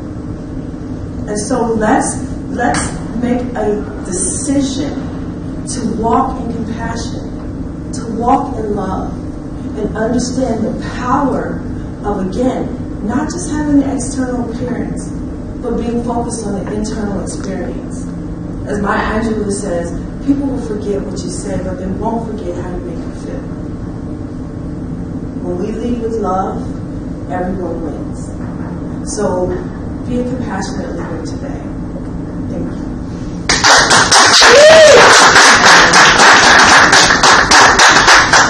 Thank you so much. That was really nice. And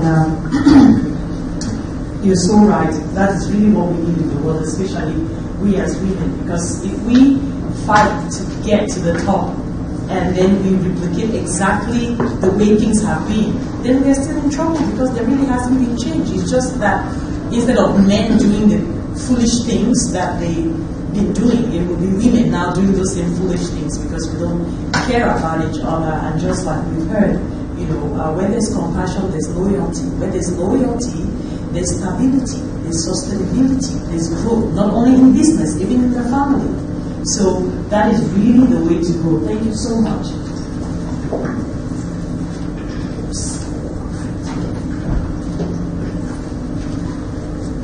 Can I introduce myself? I'm Rita, Lorai, and I practice Buddhism, digital action is Buddhism. And that's nothing but compassion.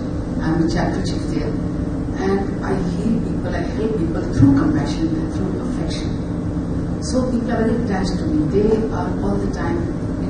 Recently, I would say in the last week itself, I could help a family who are going for suicide. And now they are in a different path. So to come to the point, the power of compassionate leadership in an innovative world is the topic of today. The world we grew up is vastly different than the world we are facing today. It's very different. Compassion is crucial for effective leaders to be in tune with others. What is compassion? Exactly. Compassion is kindness, soft-heartedness, tenderness, friendliness, humanity, goodwill, sympathy, support. So these are the things that come to your mind when you talk of compassion, like she was just saying.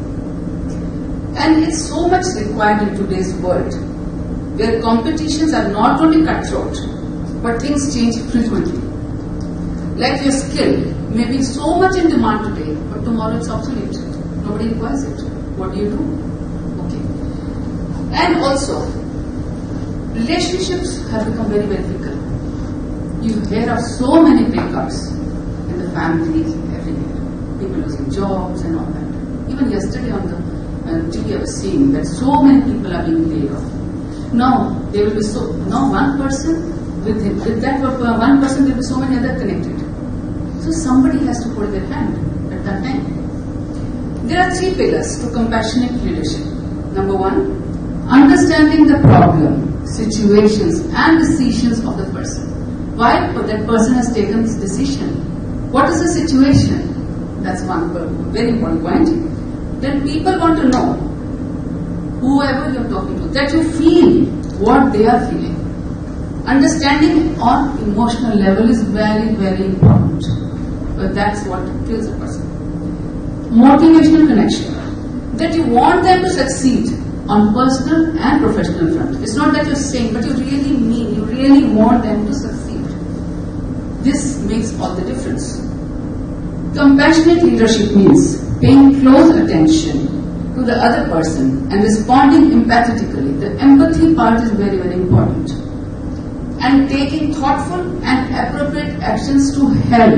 You really mean to help. So thought, word and action in sync. I mean, you're thinking something, you're doing something, it won't work. In other words, is the heart that matters, that lady was saying. It is really the heart that matters. When you genuinely guide a person, whether you're junior, your employee, or a friend, or a relative, they will definitely feel the connect. When you mean it, people can feel it. Even far off, even on the phone they can feel it. You mean it. Kindness, compassion, and empathy will change toxic workplace or environment to positive growth. And gratitude, humanity, and humor is what works as per the circumstances. What does the other person need? Does the person need gratitude because you're grateful to him or her for something, and you want to appreciate their good deeds, or the person is very low, you want to put in some humor? I mean, it depends from person to person, to position to position. If you're pushing, driving for perfection, whether it is at work or with your child, you have to do this, you have to do that. Like, it can burn out, even the most motivated person can burn out. So, pushing, we have to take it easy. Optimism and nurturing traits will go a very long way. That's what I have seen. When I'm meeting my members in my chapter, I'm all the time encouraging them, showing them, better world, that they can do it. And I empower them like that. What do the compassionate leaders do actually? Number one, communicate openly and transparently with their employees and customers, and even if at home, with the children, with the husband. Two, they are flexible and adaptable, willing to set aside rules, regulations, traditions for greater good. For example, in my time when I was young, my parents were very particular not to go out, this and that, but now we don't look at this. We tell our daughters, go out, enjoy yourself, be happy. No, it's different. No, the tradition might be something, but you have to see what is required today. Okay. Remove or decrease judgment and criticism of others as a motivational strategy. Just make it strategy, not to be very judgmental, not to criticize anybody. Lead by example rather than direction. You keep giving directions, do this, do that, get up in the morning, but while you are sleeping till 12, nobody is going to follow you. You have to lead by example. Manage their emotions positively and productively, their own emotions. And you are mindful to the effect that your words are having and your actions are having on others. Sometimes I have seen myself in my life that I have passed a comment casually, but it has had a very strong impact on my kids. And now I'm very careful what I talk, because I don't know in what circumstances they are going to convert it into what. So, even as leaders, you have to be very careful, because everyone is looking up to you. So now the thing is, what does the practice of kindness and compassion do? It increases people's capacity for empathy and compassion, because when you are giving that, people feel, okay, we also have to do it. It promotes positive relationships, decreases the prevalence of toxic negative emotions and behaviors. People stop, they feel embarrassed, she's being so nice and look at me, what am I doing? It increases optimism and hope, builds resilience and energy. You feel you can do it, that's what we tell. I mean, in my chapter, that's what, and my members, I tell them, you can do it, don't worry, you can do it, you have it, because each one has that capacity inside. Each one has that Buddha nature. By Buddha nature, I say the highest potential the person has got. It counteracts the negative effects of judgment and bias. Stimulated by a series of meetings and between Dalai Lama and Western neuroscientists and psychologists, such as Dr. Richard Davidson of the University of Wisconsin, deep brain scans were conducted on the brains of Buddhist meditators using MRIs and EEG machines. The results showed that a loving kindness meditation that focused on empathetic and compassionate feelings about oneself and others lights up the left frontal cortex, the part of the brain associated with feelings of joy, happiness, and enthusiasm. Now, David's research suggests that regular meditation with a focus on empathy and compassion can actually rewire the brain. A study of 6,000 British workers found that employees who felt that their superiors treated them fairly, had 30% lower risk of heart disease, and there were also 27% reduction in sick leaves. The cost is huge in terms of lost productivity, healthcare costs, employee turnover. Sometimes you feel, or one is told that so and so is bad, so and so is not good, etc., etc. But we must bear a few things in our mind. That is, everyone has that highest potential, the Buddha nature in him. Maybe it is dormant or not been tapped. We don't know the other person's circumstances and why he or she is behaving in a particular manner in that particular time. With prayers and compassion, you can change the other person's attitude from negativity to positivity to progress. We can empower another person to fight his battles and come out victorious. Emotional intelligence can make you happy and successful. To be peaceful and happy, every easy formula is just wish for 2 people to be happy 2-3 times in a day. Just wish, so and so say, any 2 people, just wish. They could be anyone. The result will be that you will become very calm and happy. One last thing I want to emphasize here is that to practice all this that I have taught, first start from your home. Harmonious family is the first step to succeed, like she also said. If your family is happy, all of you are going to progress. Thank you so much. Thank you, Rita. Thank you. I really love what you said, Rita, about just trying to make sure that about 2 or 3 people around us are happy. That's just a good beginning, and then it becomes a habit. And then, and then other people to learn from us doing that. So thank you so much. That's a really practical example right there. Thank you, Rita.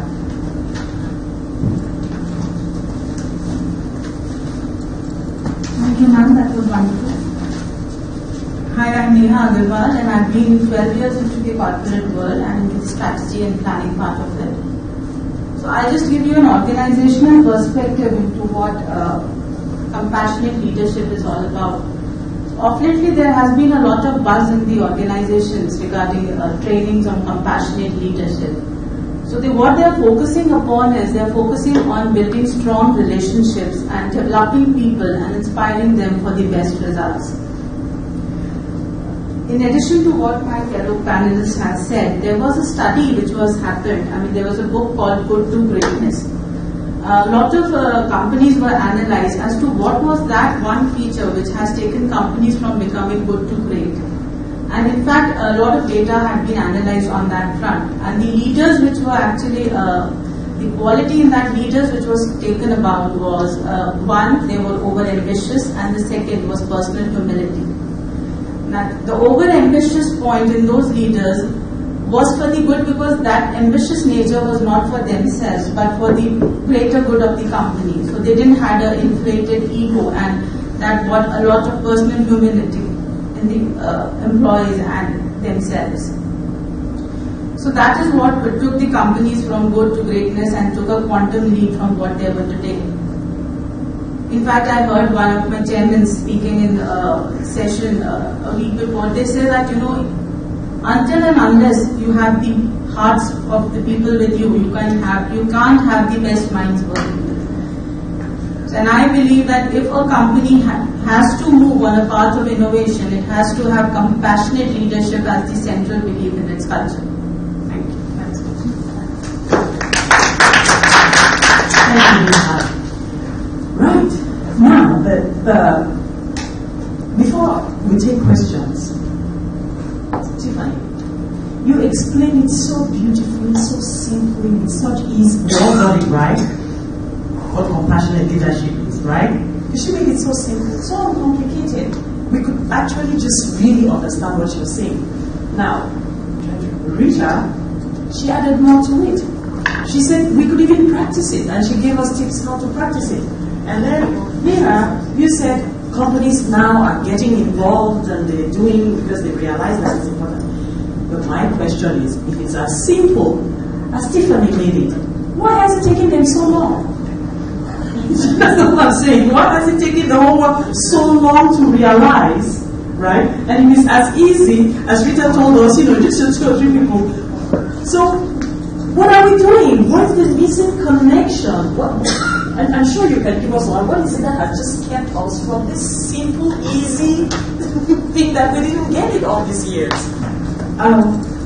It's funny, the answer, of course, there's never one simple answer to a question like that, but there are several, but here's one basic answer, is that we have lost connection. If we look back to our ancient communities, ancient Indian communities, ancient African communities, there was an element of connection and togetherness that helped us to thrive, that helped us to survive. There was reverence, there was respect for each role. There was a man's role, there was a woman's role. And through time, it's been a little muddied.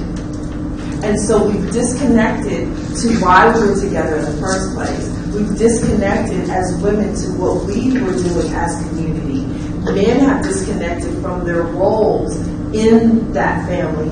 So, as we have come out of the home more into the workplace, we've been disconnected in the house, and it transfers into outside world. If you recall, I said, heal the woman, heal the family, heal the community, heal the world. The basis why it's missing is because as women we've disconnected. We have disconnected. We have a responsibility to heal so that the world can be put back into place. Now, it's not our fault, but we do have responsibility in helping to rectify the situation. Because when we have standards, then everyone else has standards as well. And the standards that we keep and that we set actually keep a high bar, and when we're compassionate, then compassion flows throughout our world. Thank you very much. Thank you. Does anybody have any questions? I can also answer. Oh, okay, sure. Sorry. Yes. It's not as easy as it appears. I must tell you that, because I've been practicing for the last 8 years. It is thought, word, and action. Even in your thought, they say you cannot think bad of somebody. If you think you have created a bad cause for yourself, bad karma for yourself, your thought, and when word also should not hurt a person. When you hurt anybody, you have created a bad karma for yourself. And action has to support that. You're not saying just, but you're actually going out of your way to help. Then only it works. It is not easy, because if your servant has broken your very expensive crystal, you feel agitated. Oh, I bought it from so and so place and now it's broken. But that's the time you have to tell yourself, hold, it could have happened by me also. My child could have done it. Why am I getting angry? She's also human. Maybe the cloth, just pull it out. It's very important to keep reminding yourself. On daily basis I practice it. Daily basis I remind myself, no, I have compassion. No, it's wrong. And now it's become a habit. It took me 8 years. Wow. Okay. So I take it all back. It's not easy.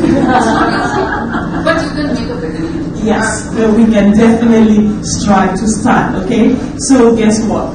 8 years from now, WEF, when we get here, we're going to see who's been doing it. Thank you. Okay, did you want to add anything? Yeah, I was thinking. Sure.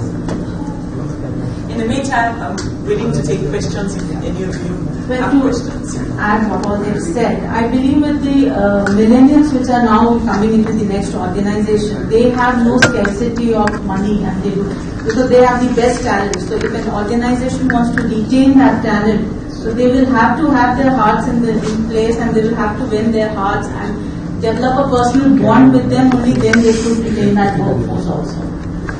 Okay, that's interesting. If they want to keep them, they'll have to win their hearts. That's right after they pass through their games, which they always, people fidgeting with their phones, which is part of a problem, because the way I see it, it's going to be hard to win hearts when people sit next to each other and they don't talk. They send a text, when are we going for lunch? And the other person replies, hi, it's 2 p.m. And the other says, nah, I've got work. And the other says, okay, we'll do it later. And then they get up and that one walks out that way and the other one walks in the other direction. So, yes, I wanted to say something. And was there anybody who had a question? Any questions? It's okay. just going along with what Neha was saying, because again, in compassionate leadership is in 15 minutes. There's so many ranges you can go from in corporate and personal, but definitely compassion, being able to instill compassion. We have to do inclusion. We have to have acceptance. Because one of the things that has also broken our compassion is the judgment of you over there and me over here. Even when we look at millennials, those ones with the Twitter fingers, those ones with the thumbs moving, and instead of looking at someone and highlighting the difference that we think we dislike about that person, maybe it's time to start having a conversation. Hey, why do you do that? What does that mean? How does this feel? Instead of just coming to a judgment, because when we judge, compassion moves out of the way. And then it separates us. And the more we separate, the less we have conversations and the less we're able to grow together. So in these companies, there is an exponential amount of self-made millionaires occurring on a daily basis from YouTube, from technologies. These people aren't trying to retire with a 30-year pen. They're not going to get the toaster. They're not going to make it to a pension. So they have different ideas, and it's time for us to tap in instead of tapping out. You tap in and say, well, what interests you? What makes your heart thump? And they have money, and they have resources that they want to give. So we need to tap into the idea that we're coming back full circle. We've disconnected so far that people are seeking connection. And the more we connect, the more compassion comes in. But the first thing we have to do is do inclusion and have those conversations together. Questions? I don't know if I need them. My question was, on reflection, hearing all three of you today, I'd like to think that I practice compassion in how I lead my teams. But I also work in a very large organisation, and I'm not sure my superiors practice compassionate leadership. How do you influence the leadership of others when you yourself, maybe in a management position, you lead teams, but within a much bigger organisation itself?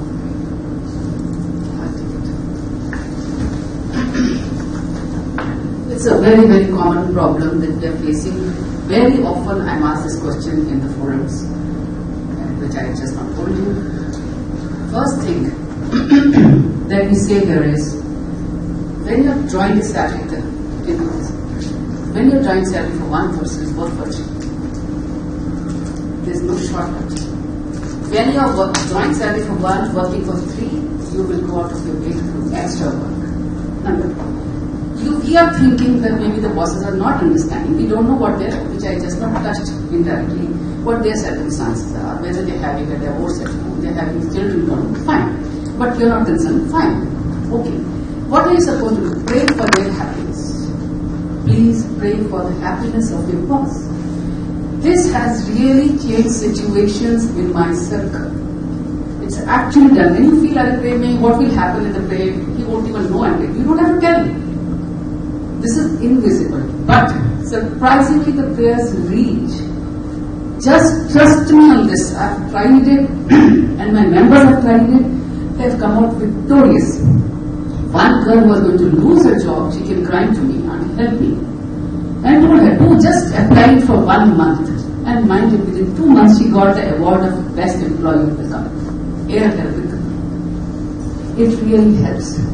When you are working, somebody is working, go out of your way to help. Little bit.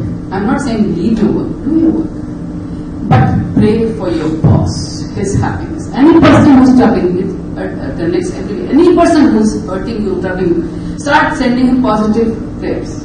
They will be changed. Thank you so much, Rita. So I begin to see that even though the title here, we have compassionate leadership, but from what Rita just said and from what Tiffany just said, it's more like compassionate living, a two-way street. Those in the leadership showing compassion toward us, and we, like you said from your question that you just asked, and we to show compassion toward them because we don't really know what they're going through. Okay. So then there's hope that, we might do this in less than 8 years. This is a two-way street, right? Yeah. Okay. Any other questions? Anyone? No questions. Okay, now maybe. Yeah, okay.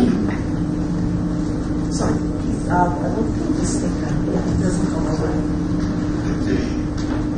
I've come a little late, so I apologize if I ask something that you covered.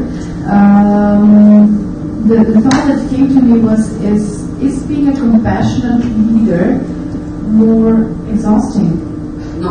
Women tend to be, I'll just finish on, for leadership, women in leadership are more compassionate.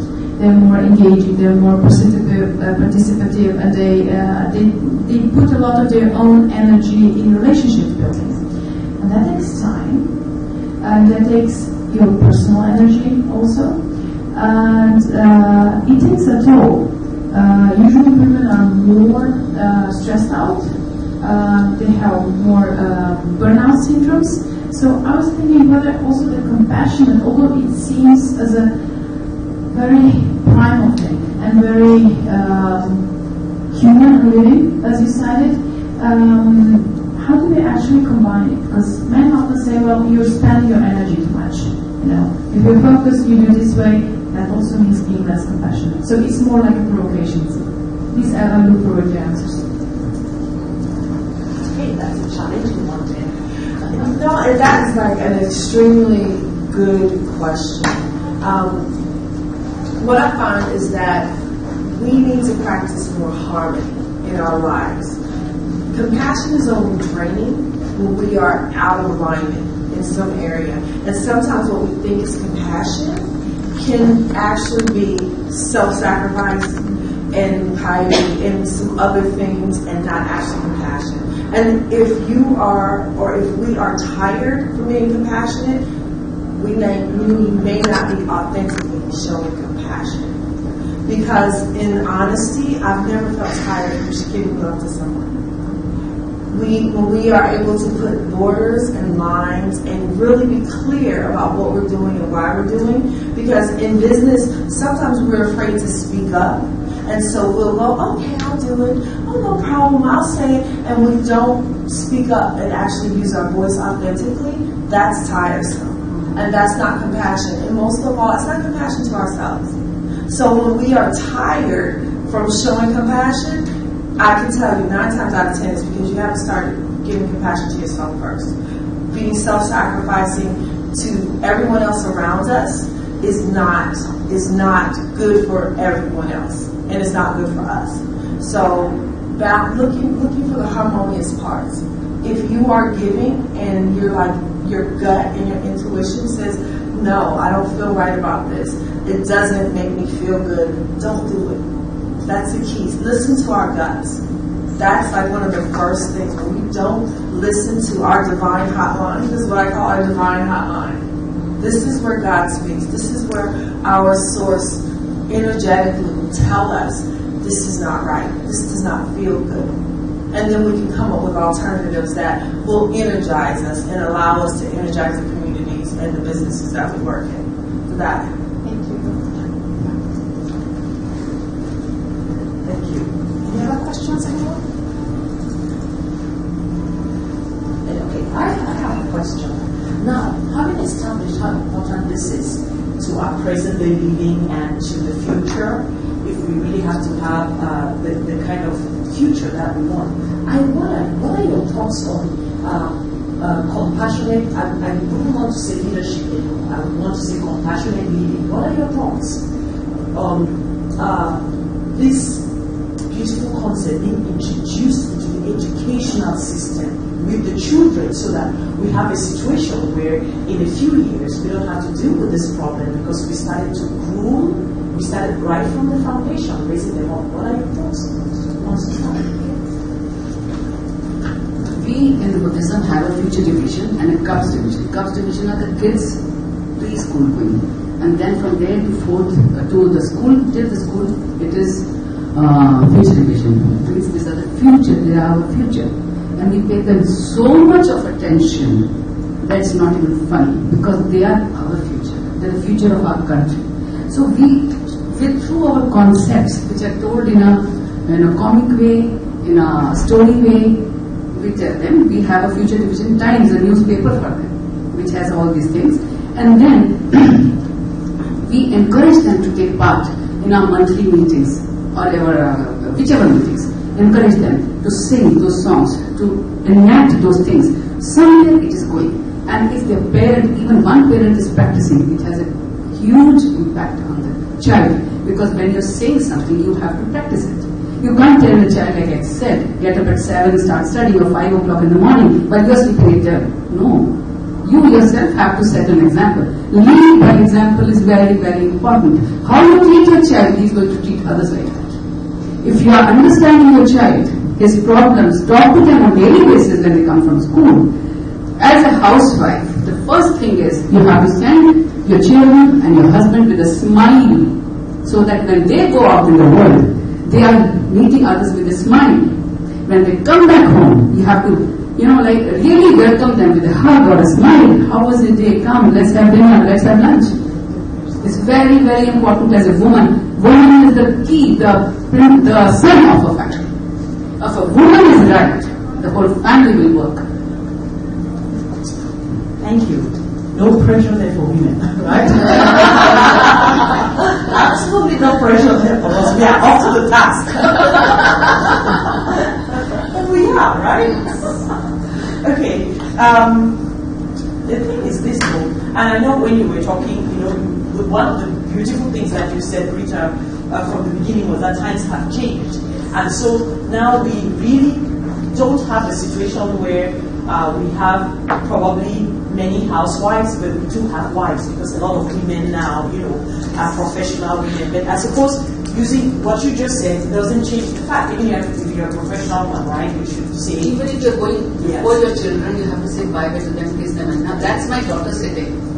Wow. So that is really wonderful. Thank you so much, Rita.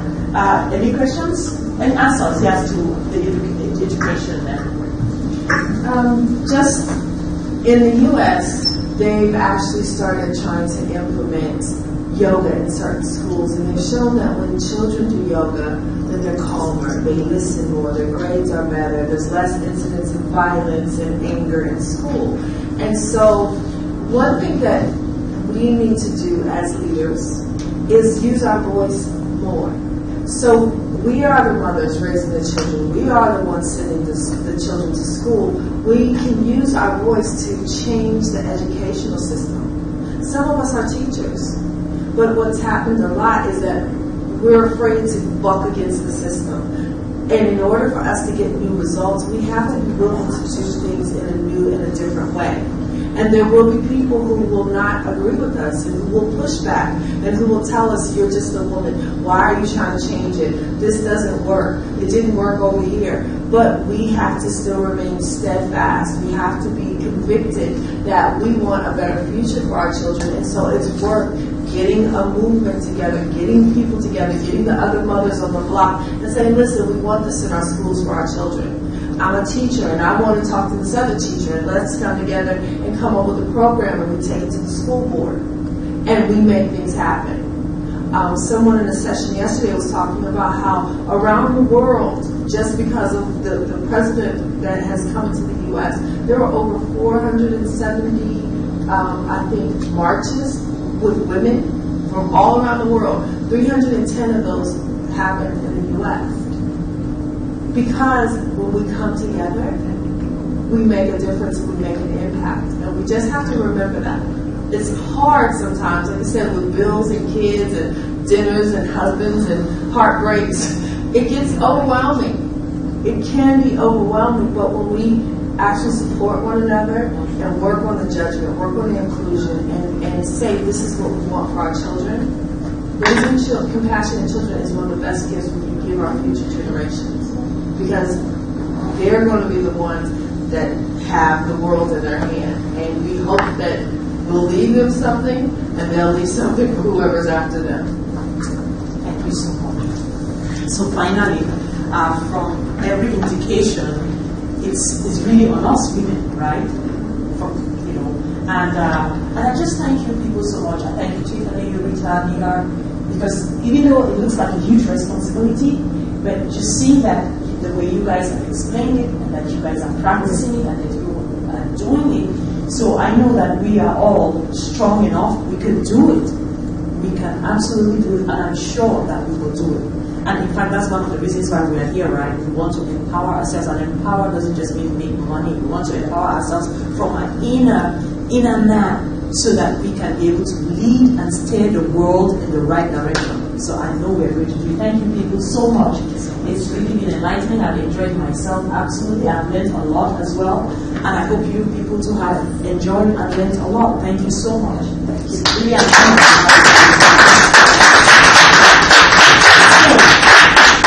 now is the fun time, picture time. We're going to take pictures with this wonderful, intelligent, powerful, strong, leading women. Please feel free to come over and take photos.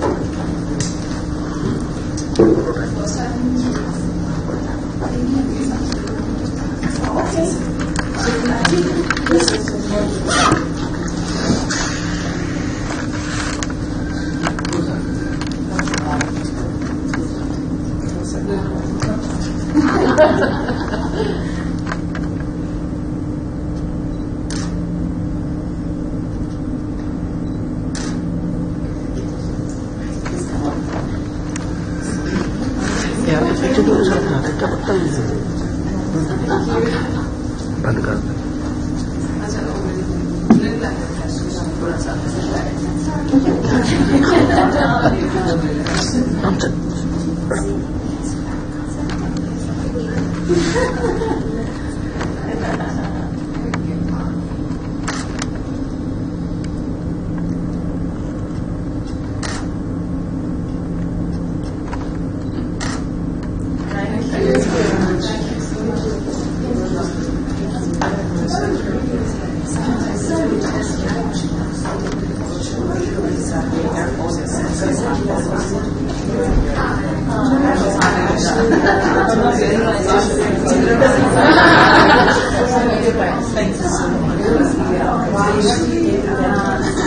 Is it 9:45 already?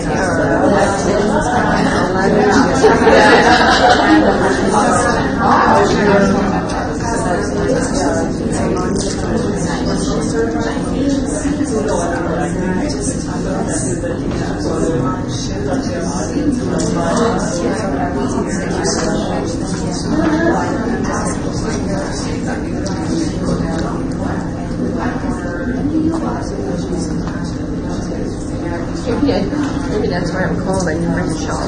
I mean, it used to long sleeves.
Awesome. So I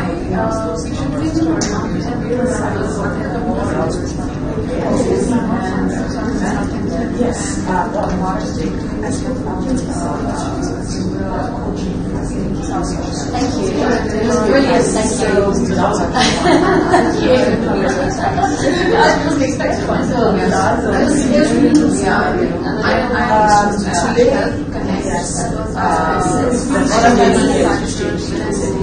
manufacturers, government manufacturers, brands, and platform at the manufacturers.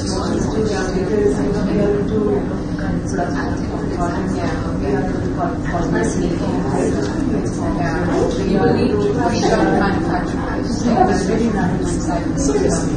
Yes, and some companies, who are already like schools, all the top brands, nation is going to be God and students.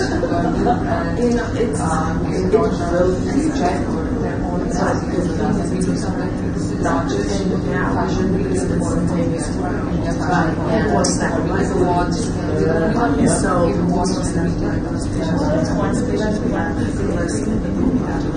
should just Google about that. What's the Shivani?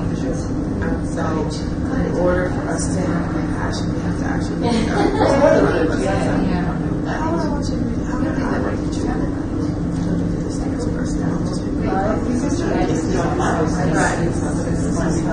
I don't mind violence. Yeah. So Zara is challenges, but I was taking care of no, but you were talking. So yes, this excited that you can also I just never need Is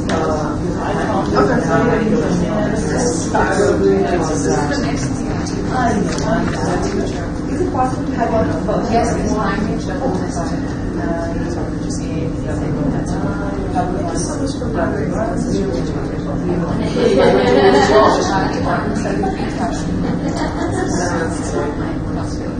I'm consulting them. Yeah, that's my part. So,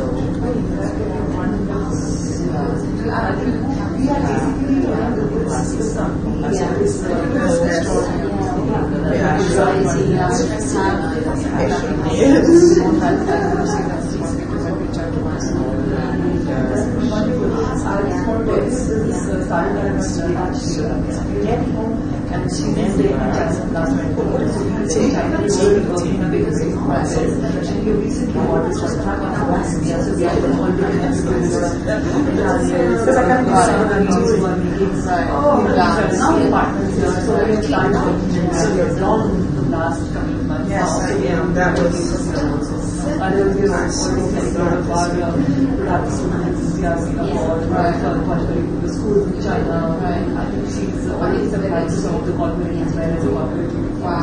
that's wonderful, so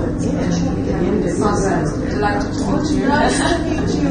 See, having you meet people like this. So that's I love this not. I love this. This is my first time, but I'm just loving it. No, I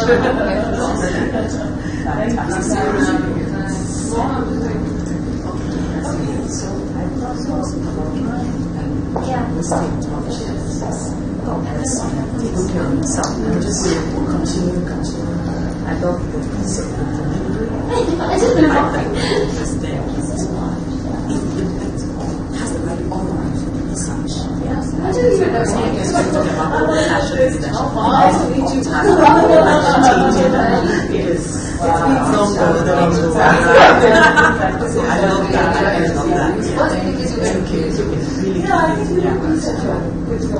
That's the most important thing. I'm still stuck here for the next session. Oh, okay. Might want that first.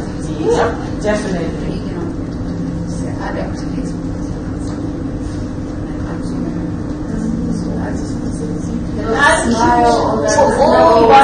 Wonderful.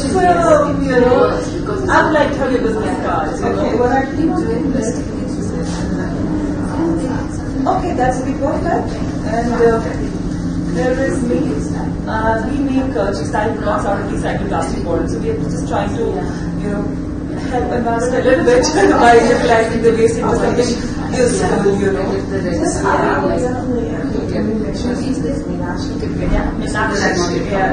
My name is Your thoughts are really good.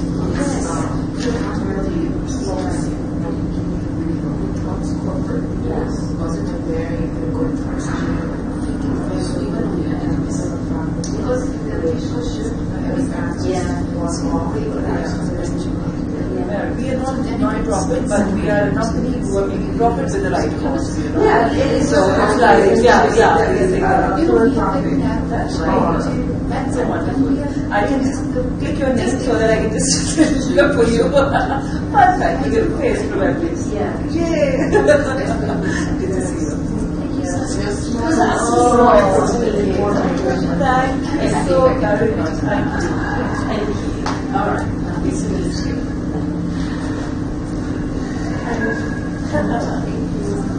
You were wonderful. I think it's done to you also.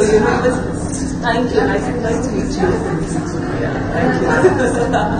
What do you do otherwise?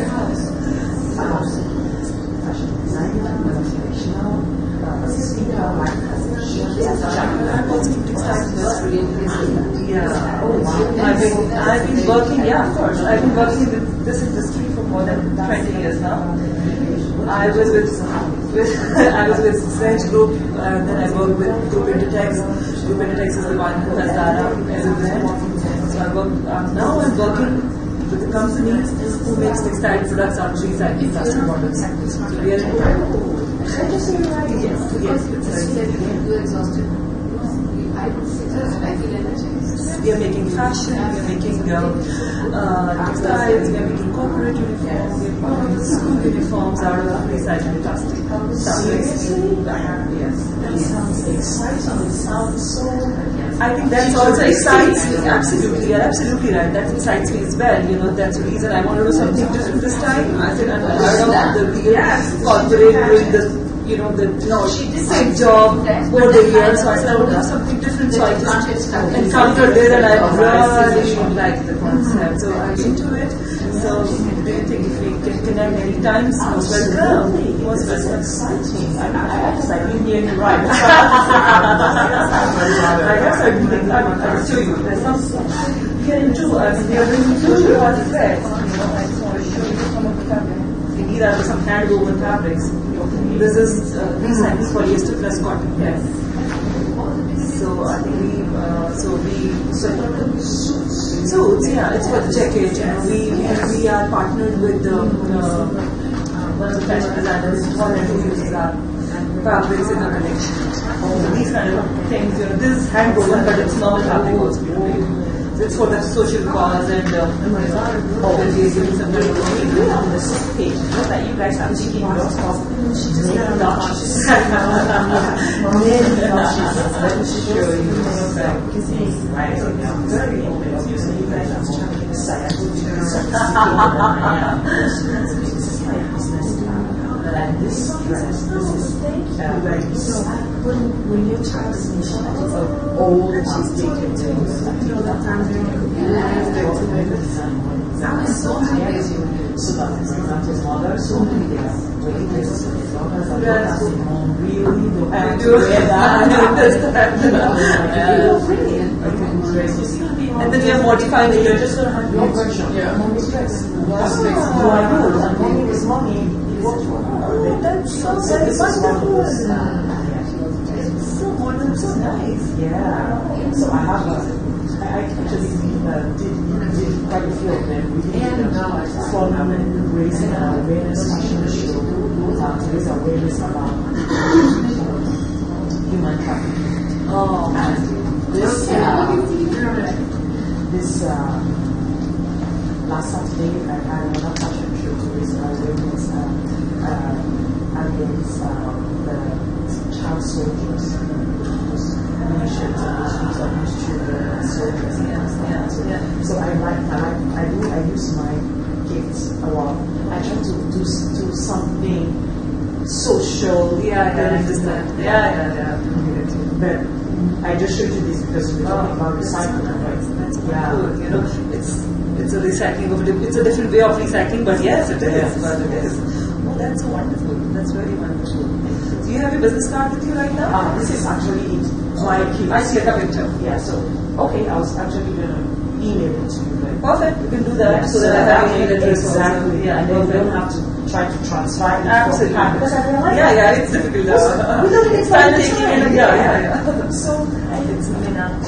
You want me to write my name myself? Oh, no, let me just make a little note. Perfect. Okay. Only that I don't have my future.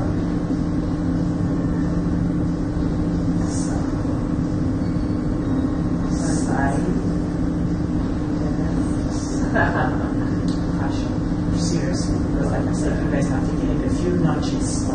so that way I always remember what it was about in the email address that I'm where to go. Okay, that was not platform. If it was someone else, that's your. Yeah? Okay, great. I think that's good. Nice. Thank you. It was wonderful meeting you. It was wonderful. I really love to stay in touch and see what you guys are doing and see if there are other ways that that we could work. I wish you all the best in the new year. Thank you. Really. Thank you so very much. Thank you. And I'm sure that you are well positioned for the future. I want to take a picture with you. Oh, sure. Right. Perfect. Thank you. Thank you. Keep it up. I'm sure that you're going to emerge really victorious. Perfect. Absolutely. Yes. Thank you so very much. Bye-bye. Bye. Okay. Hi.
Speakers in the next session? No, I'm not. Okay, so I'm just asking.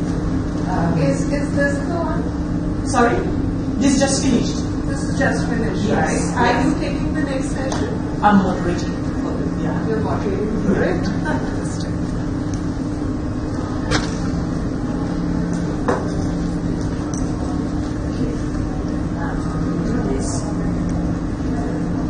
Rather IT guys. Here.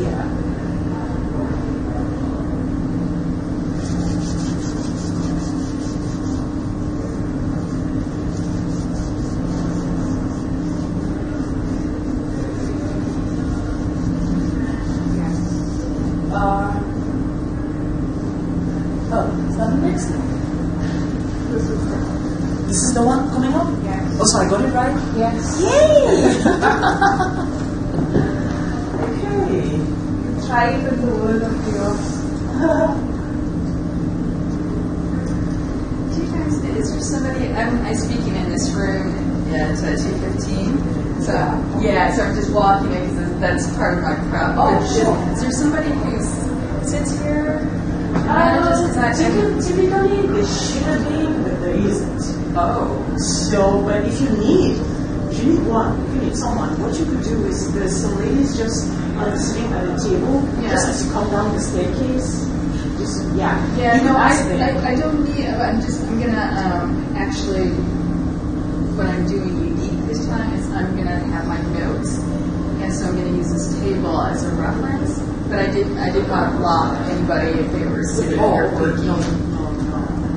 Because it's, usually I can memorize the whole, but I'm still sleep deprived, so I don't trust myself. You have to catch a few hours before I can't because I'm photographing a friend who's getting ready to talk now. And then I'll go and change. I'm sure you guys will when the time comes. Yeah, well, thank you. Thank you. I'm looking forward to it. And we'll be here at 2:15, and my topic is finding truth in an era of fake news and fear-mongering. I'm a travel journalist, so I'm speaking from that perspective, and not from the perspective of my hometown of Washington, D.C. I'm not going down that rabbit hole. I'm talking about travel journalism. Okay. That is good. Yeah, see where you guys, that's where all the action is. Oh my gosh. I would give for a very quiet life. Oh, you should come to my small town in Dublin, upstate New York, around Buffalo, outskirts of Buffalo. Oh, it's small and it's quiet and it's peaceful. My husband went to school at, we're both lawyers also, so he went to school at SUNY Buffalo. Right. So you see, we're really the outskirts of Buffalo, so we're like almost non-existent because we're so right far, like an hour away. Right. So so you know how it is out there, right? Okay, we're in wine country. Is that Finger Lakes? No, that's the other way. We go towards Fredonia. You must have known Fredonia University because one of the SUNY universities probably wasn't existing then. But okay, going towards Erie. On Route 5, you know Route 5, the scenic Route 5 by the lake. Right. Yeah. Oh, wow. So those little towns, one of those little towns on the lake there. Yeah, I'm Tanya. Hi, Tanya. And I'm Hope. Oh, okay, lovely. Very nice meeting you. Nice meeting you too. Your first time at this conference? No, it's my second year actually. Okay.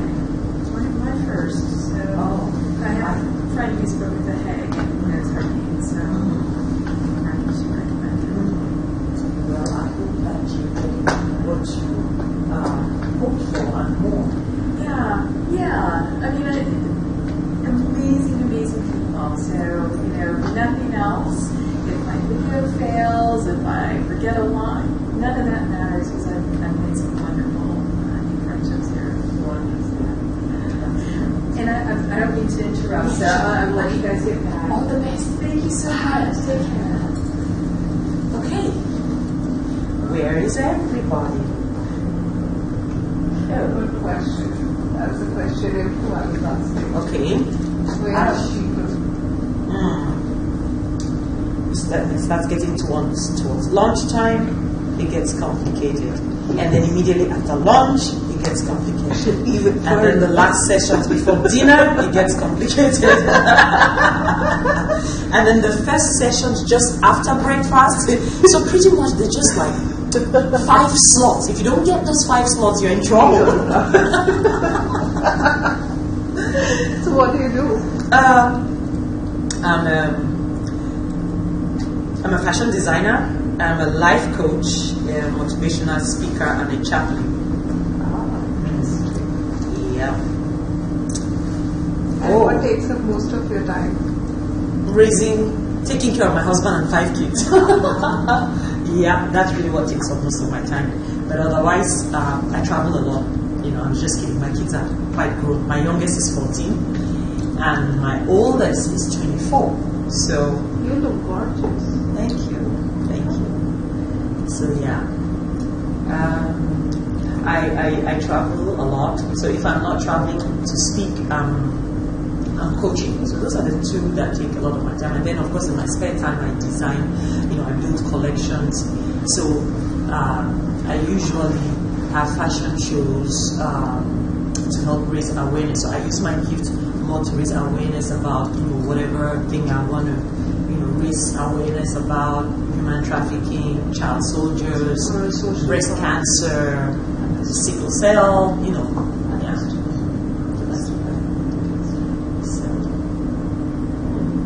And you? I run a people consulting firm. Okay, that's interesting. I used to work with Gallup Consulting. Okay. With my corporate career in 2012. Started my own business. We run Women Lead, which is an initiative where we are trying to get leaders from across the board together. Okay. So that we can have more leaders at senior levels. Women as leaders at senior levels. Oh, I like that idea. That's the dream. Just give me 1 minute. I need to report that speakers are not yet here. I need to just make a note so that they know that I'm meeting speakers. An audience. That's interesting. So pretty much need everything. यहाँ audio system change हो गया है, mic लगा दिया sir, पता नहीं।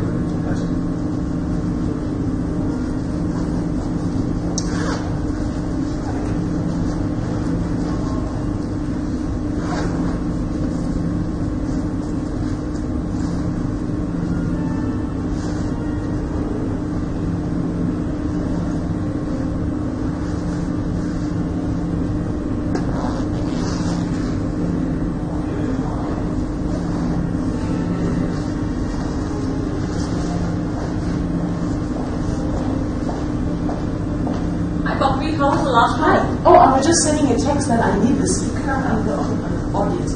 No, it was good. Rakhi speaking over here. Isn't she? Yes, but I haven't seen you speak. No, she's speaking. Yeah. And the audience. Rakhi is not here, which I'm not surprised. Here she is. Great, otherwise we don't have a session. So crowded. Make for 20 minutes. Okay. Thanks. Thank you so much. And after that, I think you just take it off. Come back to me later about 4-ish, if I can. Okay. Because I have a few lesser people today, so on the fag end of the day, I might need help. Okay, that's brilliant. So I'll have some sleep and then I'll. Absolutely, you need it. Thank you. For all training that you have done. Yes. Okay. Right. So, yeah, you were saying before I stopped to text. No issues. So we're running this intervention. I'm in the process of launching my food website. Food too? Yes. Did I hear you right the first time what you said you were doing? I thought. People consulting. Yeah. Yeah. So you, okay, that's nice. Yeah. Following your passions. Following my passion. Because, it really started when we got thinking about some of the favorite dishes that my mom cooks. Okay. And I realized that if she's gone, we'll not know how to replicate them. Right. So that's how the journey started. It says every family on this earth has those special dishes with which they have very fond memories associated. Because those are dishes cooked on special occasions of their family to get-togethers. And if those are the things that you miss, as a famous food. True, so true. So that's what we wanted to get together at one place. Okay, so how do you guys get it together in one place? Do you have it like on a cloud, or you put it in a book, or what? No, we're launching a website. Oh, website. We just finished designing it. Okay. Now it's getting into the development phase. So people are sending recipes? Yes. So right now we are reaching out to people on Insta, Quora. We're getting recipes from all across the world. That is so amazing, because I was trying to teach my children how to cook, because I believe that they must all learn to cook. I say, because you can't cook, you will not be able to take care of yourself, or also your spouse or your kids. And it doesn't matter, boy or girl. I have 2 sons and 3 daughters. And I said, everybody's going to learn to cook. Absolutely. But oh my God, try teaching 5 kids how to cook. Those family recipes, which nobody wrote down. Right? So I'm like, oh God, I've got to do this 5 times, possibly 15 times, because they don't get it right the first time. Right. And so you yourself forget some of the nuances, smaller things which your mom used to do. Yes. And you would be then experimenting and probably come up with your own version of that dish. But it's good fun. I have a 7-year-old, and he insists that he stands with me when I'm cooking something in the kitchen. So it's good fun. He'll do the stirring, or he'll chop something which is safe for him to do. Yeah. And I found out that with those healthy meals that kids, and when I say kids, sometimes even the teenage children, and I've got college kids, but even they have a hard time. They know it's good for them, but they don't. But I found out that when they cook it themselves, they eat it better. Yeah. So I make them cook it. And then now all my girls are in the middle, and this fall I'll actually have my 3 girls in university. So my boys who are the first and the last, I said to the boys, I said, guys, you guys better take this cooking seriously, because when the girls go to university, all 3 of them are going to be away. You guys are going to be the ones cooking. He said, Mom. I said, you guys will be cooking for your father and I. And I'm like, Mom, you can't mean it. I said, yeah. Then he said, so if we're going to be cooking as well, who's going to be doing our other chores? I said, you guys. So get that clear. Yeah. Division of responsibility. How can the 2 of us do the chores that 5 of us used to do? I said, we'll figure out a way. My God. The balancing act is I've seen the balancing act that we have to do, when you really engage in something very, very passionately. It is something which is, it's a painful journey and enjoyable at the same time. But This division of responsibilities have to be very clear. There's no other way of managing it. No other way. And it's not even good for the kids because of the complaint. They're complaining how they hate the chores and everything. I said, that's okay. It's okay to hate those chores.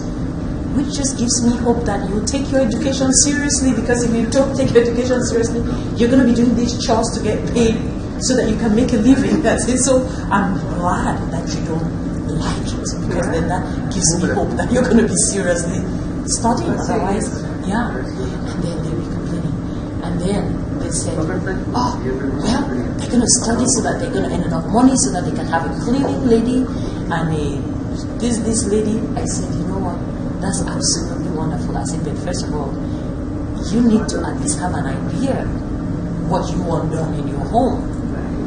Even if you're going to have a cleaning lady or cook and everything. I said, by the way, that's good, so that when I visit you guys, then I don't have to worry about anything. I'll enjoy myself. So anyhow you play it, you're gonna do the job, And I said, and I don't have to pay someone to come and do it, because if I have to pay someone to go and do it, guess who's losing some of their pocket money? Yeah. So they're like, but it's very interesting. Actually, if I look at our Insta account, and we're doing a lot of activity, Ethiopian food is way above anything else. People are really interested in different cuisines that are being offered. I've been to Ethiopia. How many times have I been to Ethiopia? 2 or 3 times, I think. And yeah, the food is good. The food here is good. I love Indian food. Yeah. I'm always worried. This is my 2nd year here, and I'm worried that I'm going to, before I go back this week, I'm just afraid to go and stand on the scale, even because I'm going around and around and looking at it. So some days I say, I'm just going to eat fish too, and fruits, because I've got to cut down on the calories, because and then you get there, and then they have, I can't pronounce the names, but they have different kinds of fish. Yeah. And then I want to eat the 2 kinds of fish. And then I say, today it's just going to be lamb. And then I get there, and then they have 3 different kinds of lamb. I think the food has been phenomenal. Oh, the hospitality is amazing. So that I'm concerned about all the other WEF conferences in other parts of the world, because I don't think they can match this. Because even, the service, the standard here is like compared to a lot of top, really top hotels. So how did you get associated with WEF? Sorry? How did you get associated? Okay, someone who heard me speak at the African Union Women and Gender conferences told Dr. Habib, and then she invited me last year. So then this year I said, I'm coming, but I'm not going to do much on speaking. I just took 1 session actually. On the first day, then the rest of the time I'm just volunteering and taking it easy. I really I want to learn. The speaking is not a problem, because I've been doing that for a long time. But the organizing, because Dr. Habib made me the chapter head for the Buffalo area. So I'm thinking that if you would have such a if in capital, if I was to have it there, venture to thinking that I wanted to have something, never ever as big as this, but something, it would be nice to just be a little bit more comfortable about the planning, because when you come to speak, you're so wrapped up. Like last time, I'm so wrapped up. What you're going to say and all of that and all of that. But of course, you don't notice the administrative and other services that go into making it happen. So this time, I just did the first day I spoke, and I spoke just once, and I spoke at the end of the day, and all now I've been doing is trying to notice, like now helping to moderate, volunteering to do whatever is needed, just to get a feel of really what is involved. and then you tend to have a better appreciation of, But what is the total number of volunteers right now involved in the conference? I have no idea, because we are in different places at different times doing different things. Yeah, so, and then sometimes, like, I've done the session before this here, and then I'm doing this one now, if she shows up. But then, guess what? In the afternoon, later in the evening, I might be sent somewhere else, totally different, or I might be doing something else, not even related to moderating and stuff like that. So, yeah, so it's... So it's really the planning element. And then yes, obviously- I mean, I was really surprised at different committees that have different little groups for different things. I'm like, oh boy, I don't know. Even if I have to do something, like I said, something definitely not as big as this, but something, I'm thinking that have to be 2019. Give me time, enough time to observe and get to practice over and over again. Yeah, in a hurry. I'm not in any hurry. So, is this your first time? My first time. All right. So, are you coming from around Delhi, or are you coming from? No, I'm coming. I stay in Delhi. Oh, right. Yeah. So you drive home when you finish here? Yes. Lucky you. You get to sleep on your bed and see your kids and eat your food. Though the food here too is good, but It's good. Yeah, but it's more the family, especially the younger one, if you ask me. He's the one who wants you by his side. Yes. Once he's back at home. Yes. Oh, when my kids were younger, I would not even do this. I only started doing this again because, like I said, my youngest is 14 now, so I started just a few years back because now he can make his omelette, he can create his fish and his chicken and boil his rice and pasta and make his sauce, all those things. My elder one is 14 now. Who's the volunteer in this group? I am. Hi. The speaker is coming on now. I have no clue, my dear. And so I was told by, I forgot her name, she said I should wait for 15 to 20 minutes max. If she doesn't come, I shut down. Nikita? I think it's Nikita. Or Pammi? No, Nikita, not Pami. Nikita. Nikita is wearing the white gloves, right? She's tall. Not tall, she's very little. Okay. Our daughter. Okay. Well, the lady is sitting on the table just when you come down the stairs. Oh, that is Pammi. That's who? Pammi. No, that's not Pammi. I know Pammi. That's not Pammi. It's another lady who works with Pammi. She's also a volunteer. She's coming outside. Sorry? Maybe she's a volunteer too. Maybe, yes. But anyway, I don't think this session is happening. Yeah, yes. I'm also thinking so. I just reported to the team. Yeah. What time is it now? Is it up to 20 minutes? It's 11:25 here. Yeah! Oh God, I take that back. Oh my God. I can go and have early lunch. Is lunch really at 11? No, probably 12. 11 Yeah, 12 is when we start. So Yeah. Early Full lunch and go and take a nap.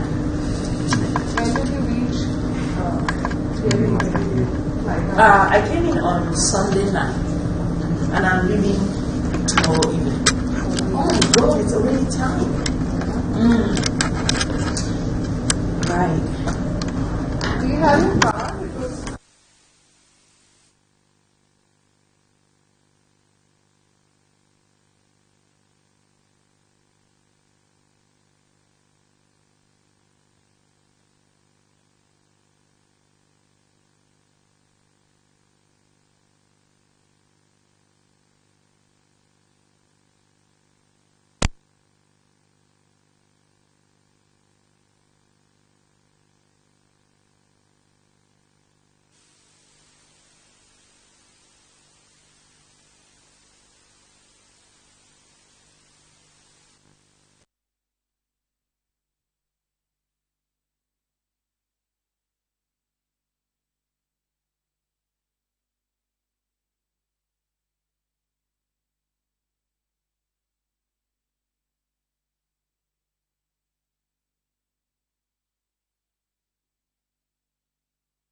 प्रतीक दूसरा mic रहेगा ना कोई ना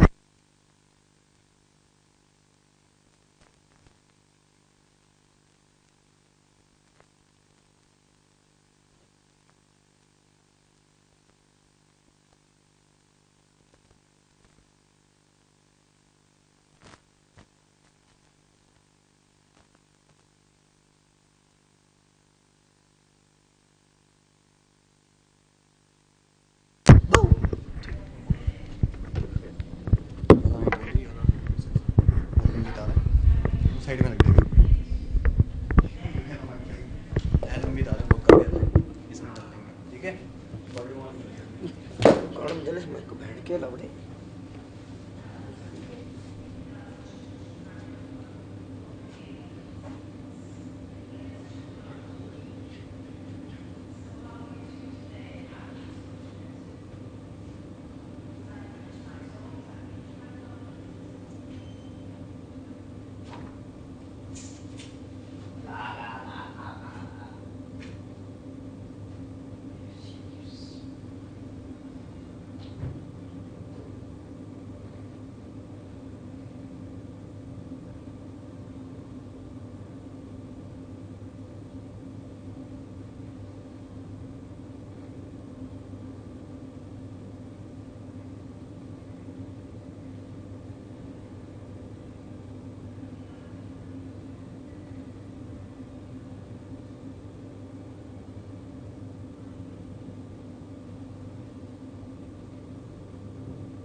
चार से ज़्यादा table नहीं डाल सकते। हाँ, ये से थोड़ा सा अगर आगे कर दूँ तो फिर एक और आ जाएगी, बट 4 टेबल फंसाने वाली बात नहीं करनी, मतलब 25 में तो will do it comfortable 5, but ये बाहर का एरिया पूरा पूरा मिल जाएगा।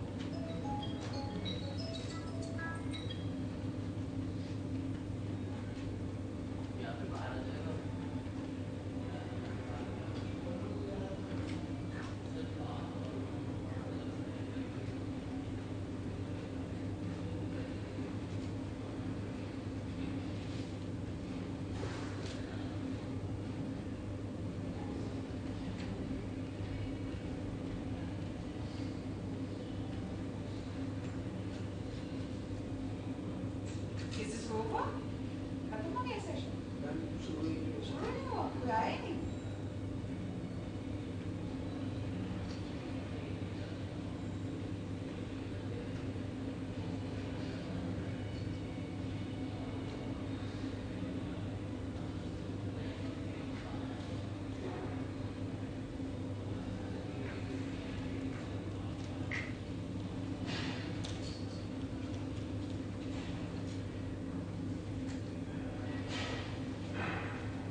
On the check, 1, 2, 1, 1.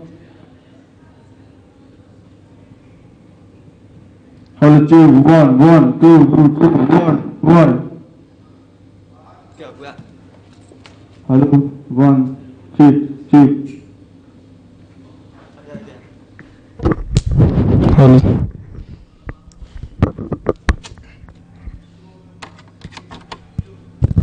Hello, check, check. ये कैमरे से जॉइंट है, अगर वो बोलेंगे ना सीधे कैमरे में रिकॉर्ड होगी इससे, इसका ये फायदा है।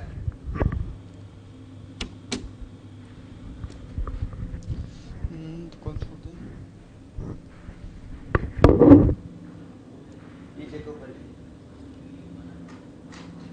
बताइए और चेक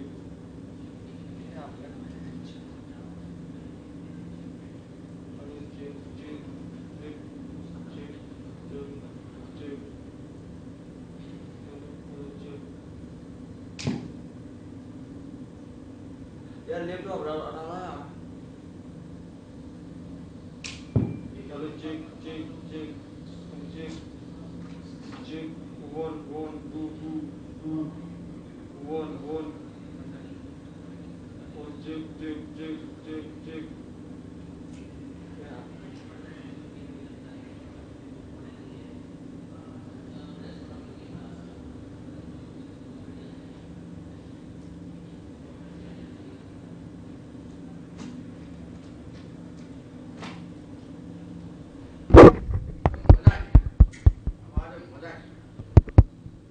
आवाज आ रही है?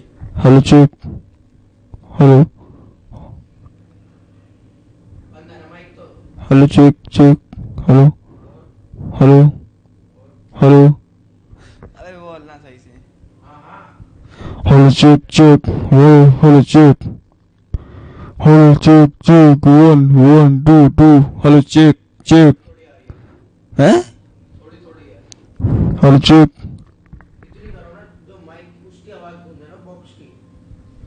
Hello hello check check hello check check check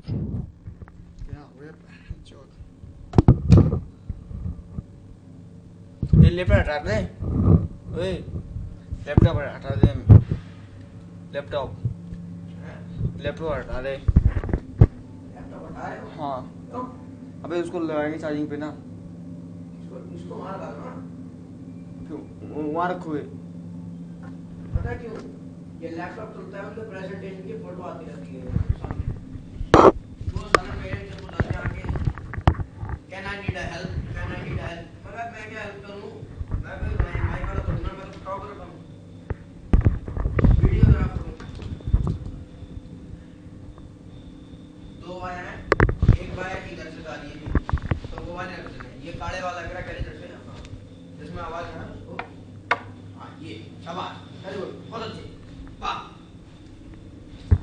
बोल रहा है ये टेप वाला है, टेप वाला इधर का, वो वाला उसका डब्बे का। इसकी बैटरी लगती है इसमें, चार्ज होती है वो। छोटा तार है। वो बात कर रही थी, बात करते करते यहीं पे आके रुक गई। तो कह रही लंबा नहीं है तार। वही वाह, वही वाह।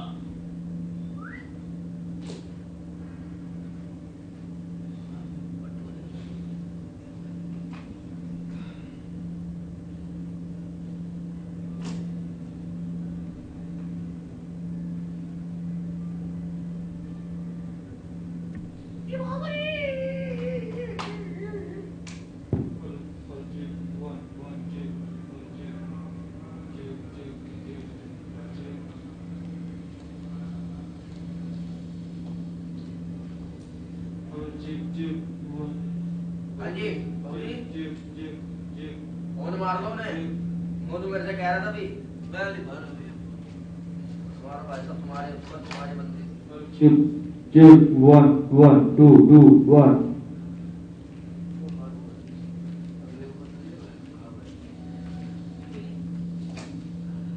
अबे माइक एक ही है क्या? है माइक यहाँ पर एक ही है।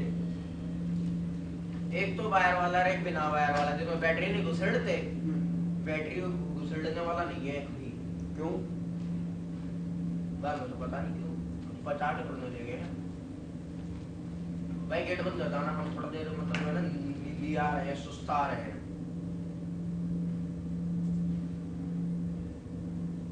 Each year takes many more.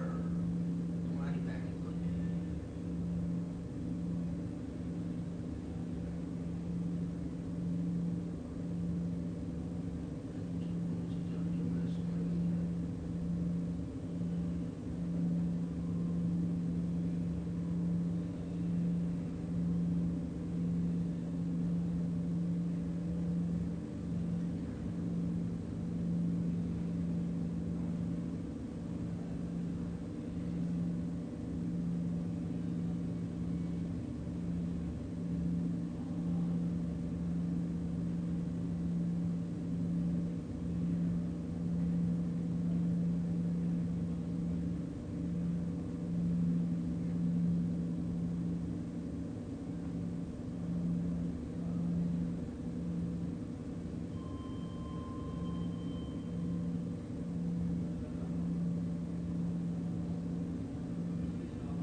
गया? शुरू ही कहाँ हुआ इसमें? हैं? शुरू ही नहीं हुआ। शुरू नहीं हुआ? सुबह शुरू नहीं हुआ? एक भी नहीं हुई? नहीं, इसमें अब तक अभी 11 बजे के आसपास एक भी नहीं हुई। अरे कोई बात नहीं, कार्ड होती है, हाँ बेटा।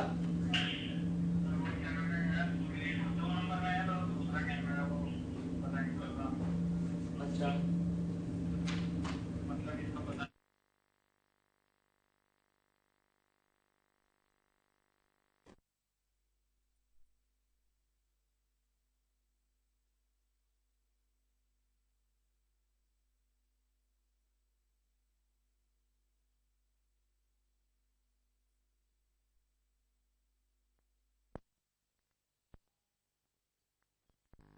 देख तो खाली है, 212 मिनट है, इसमें 39 मिनट है।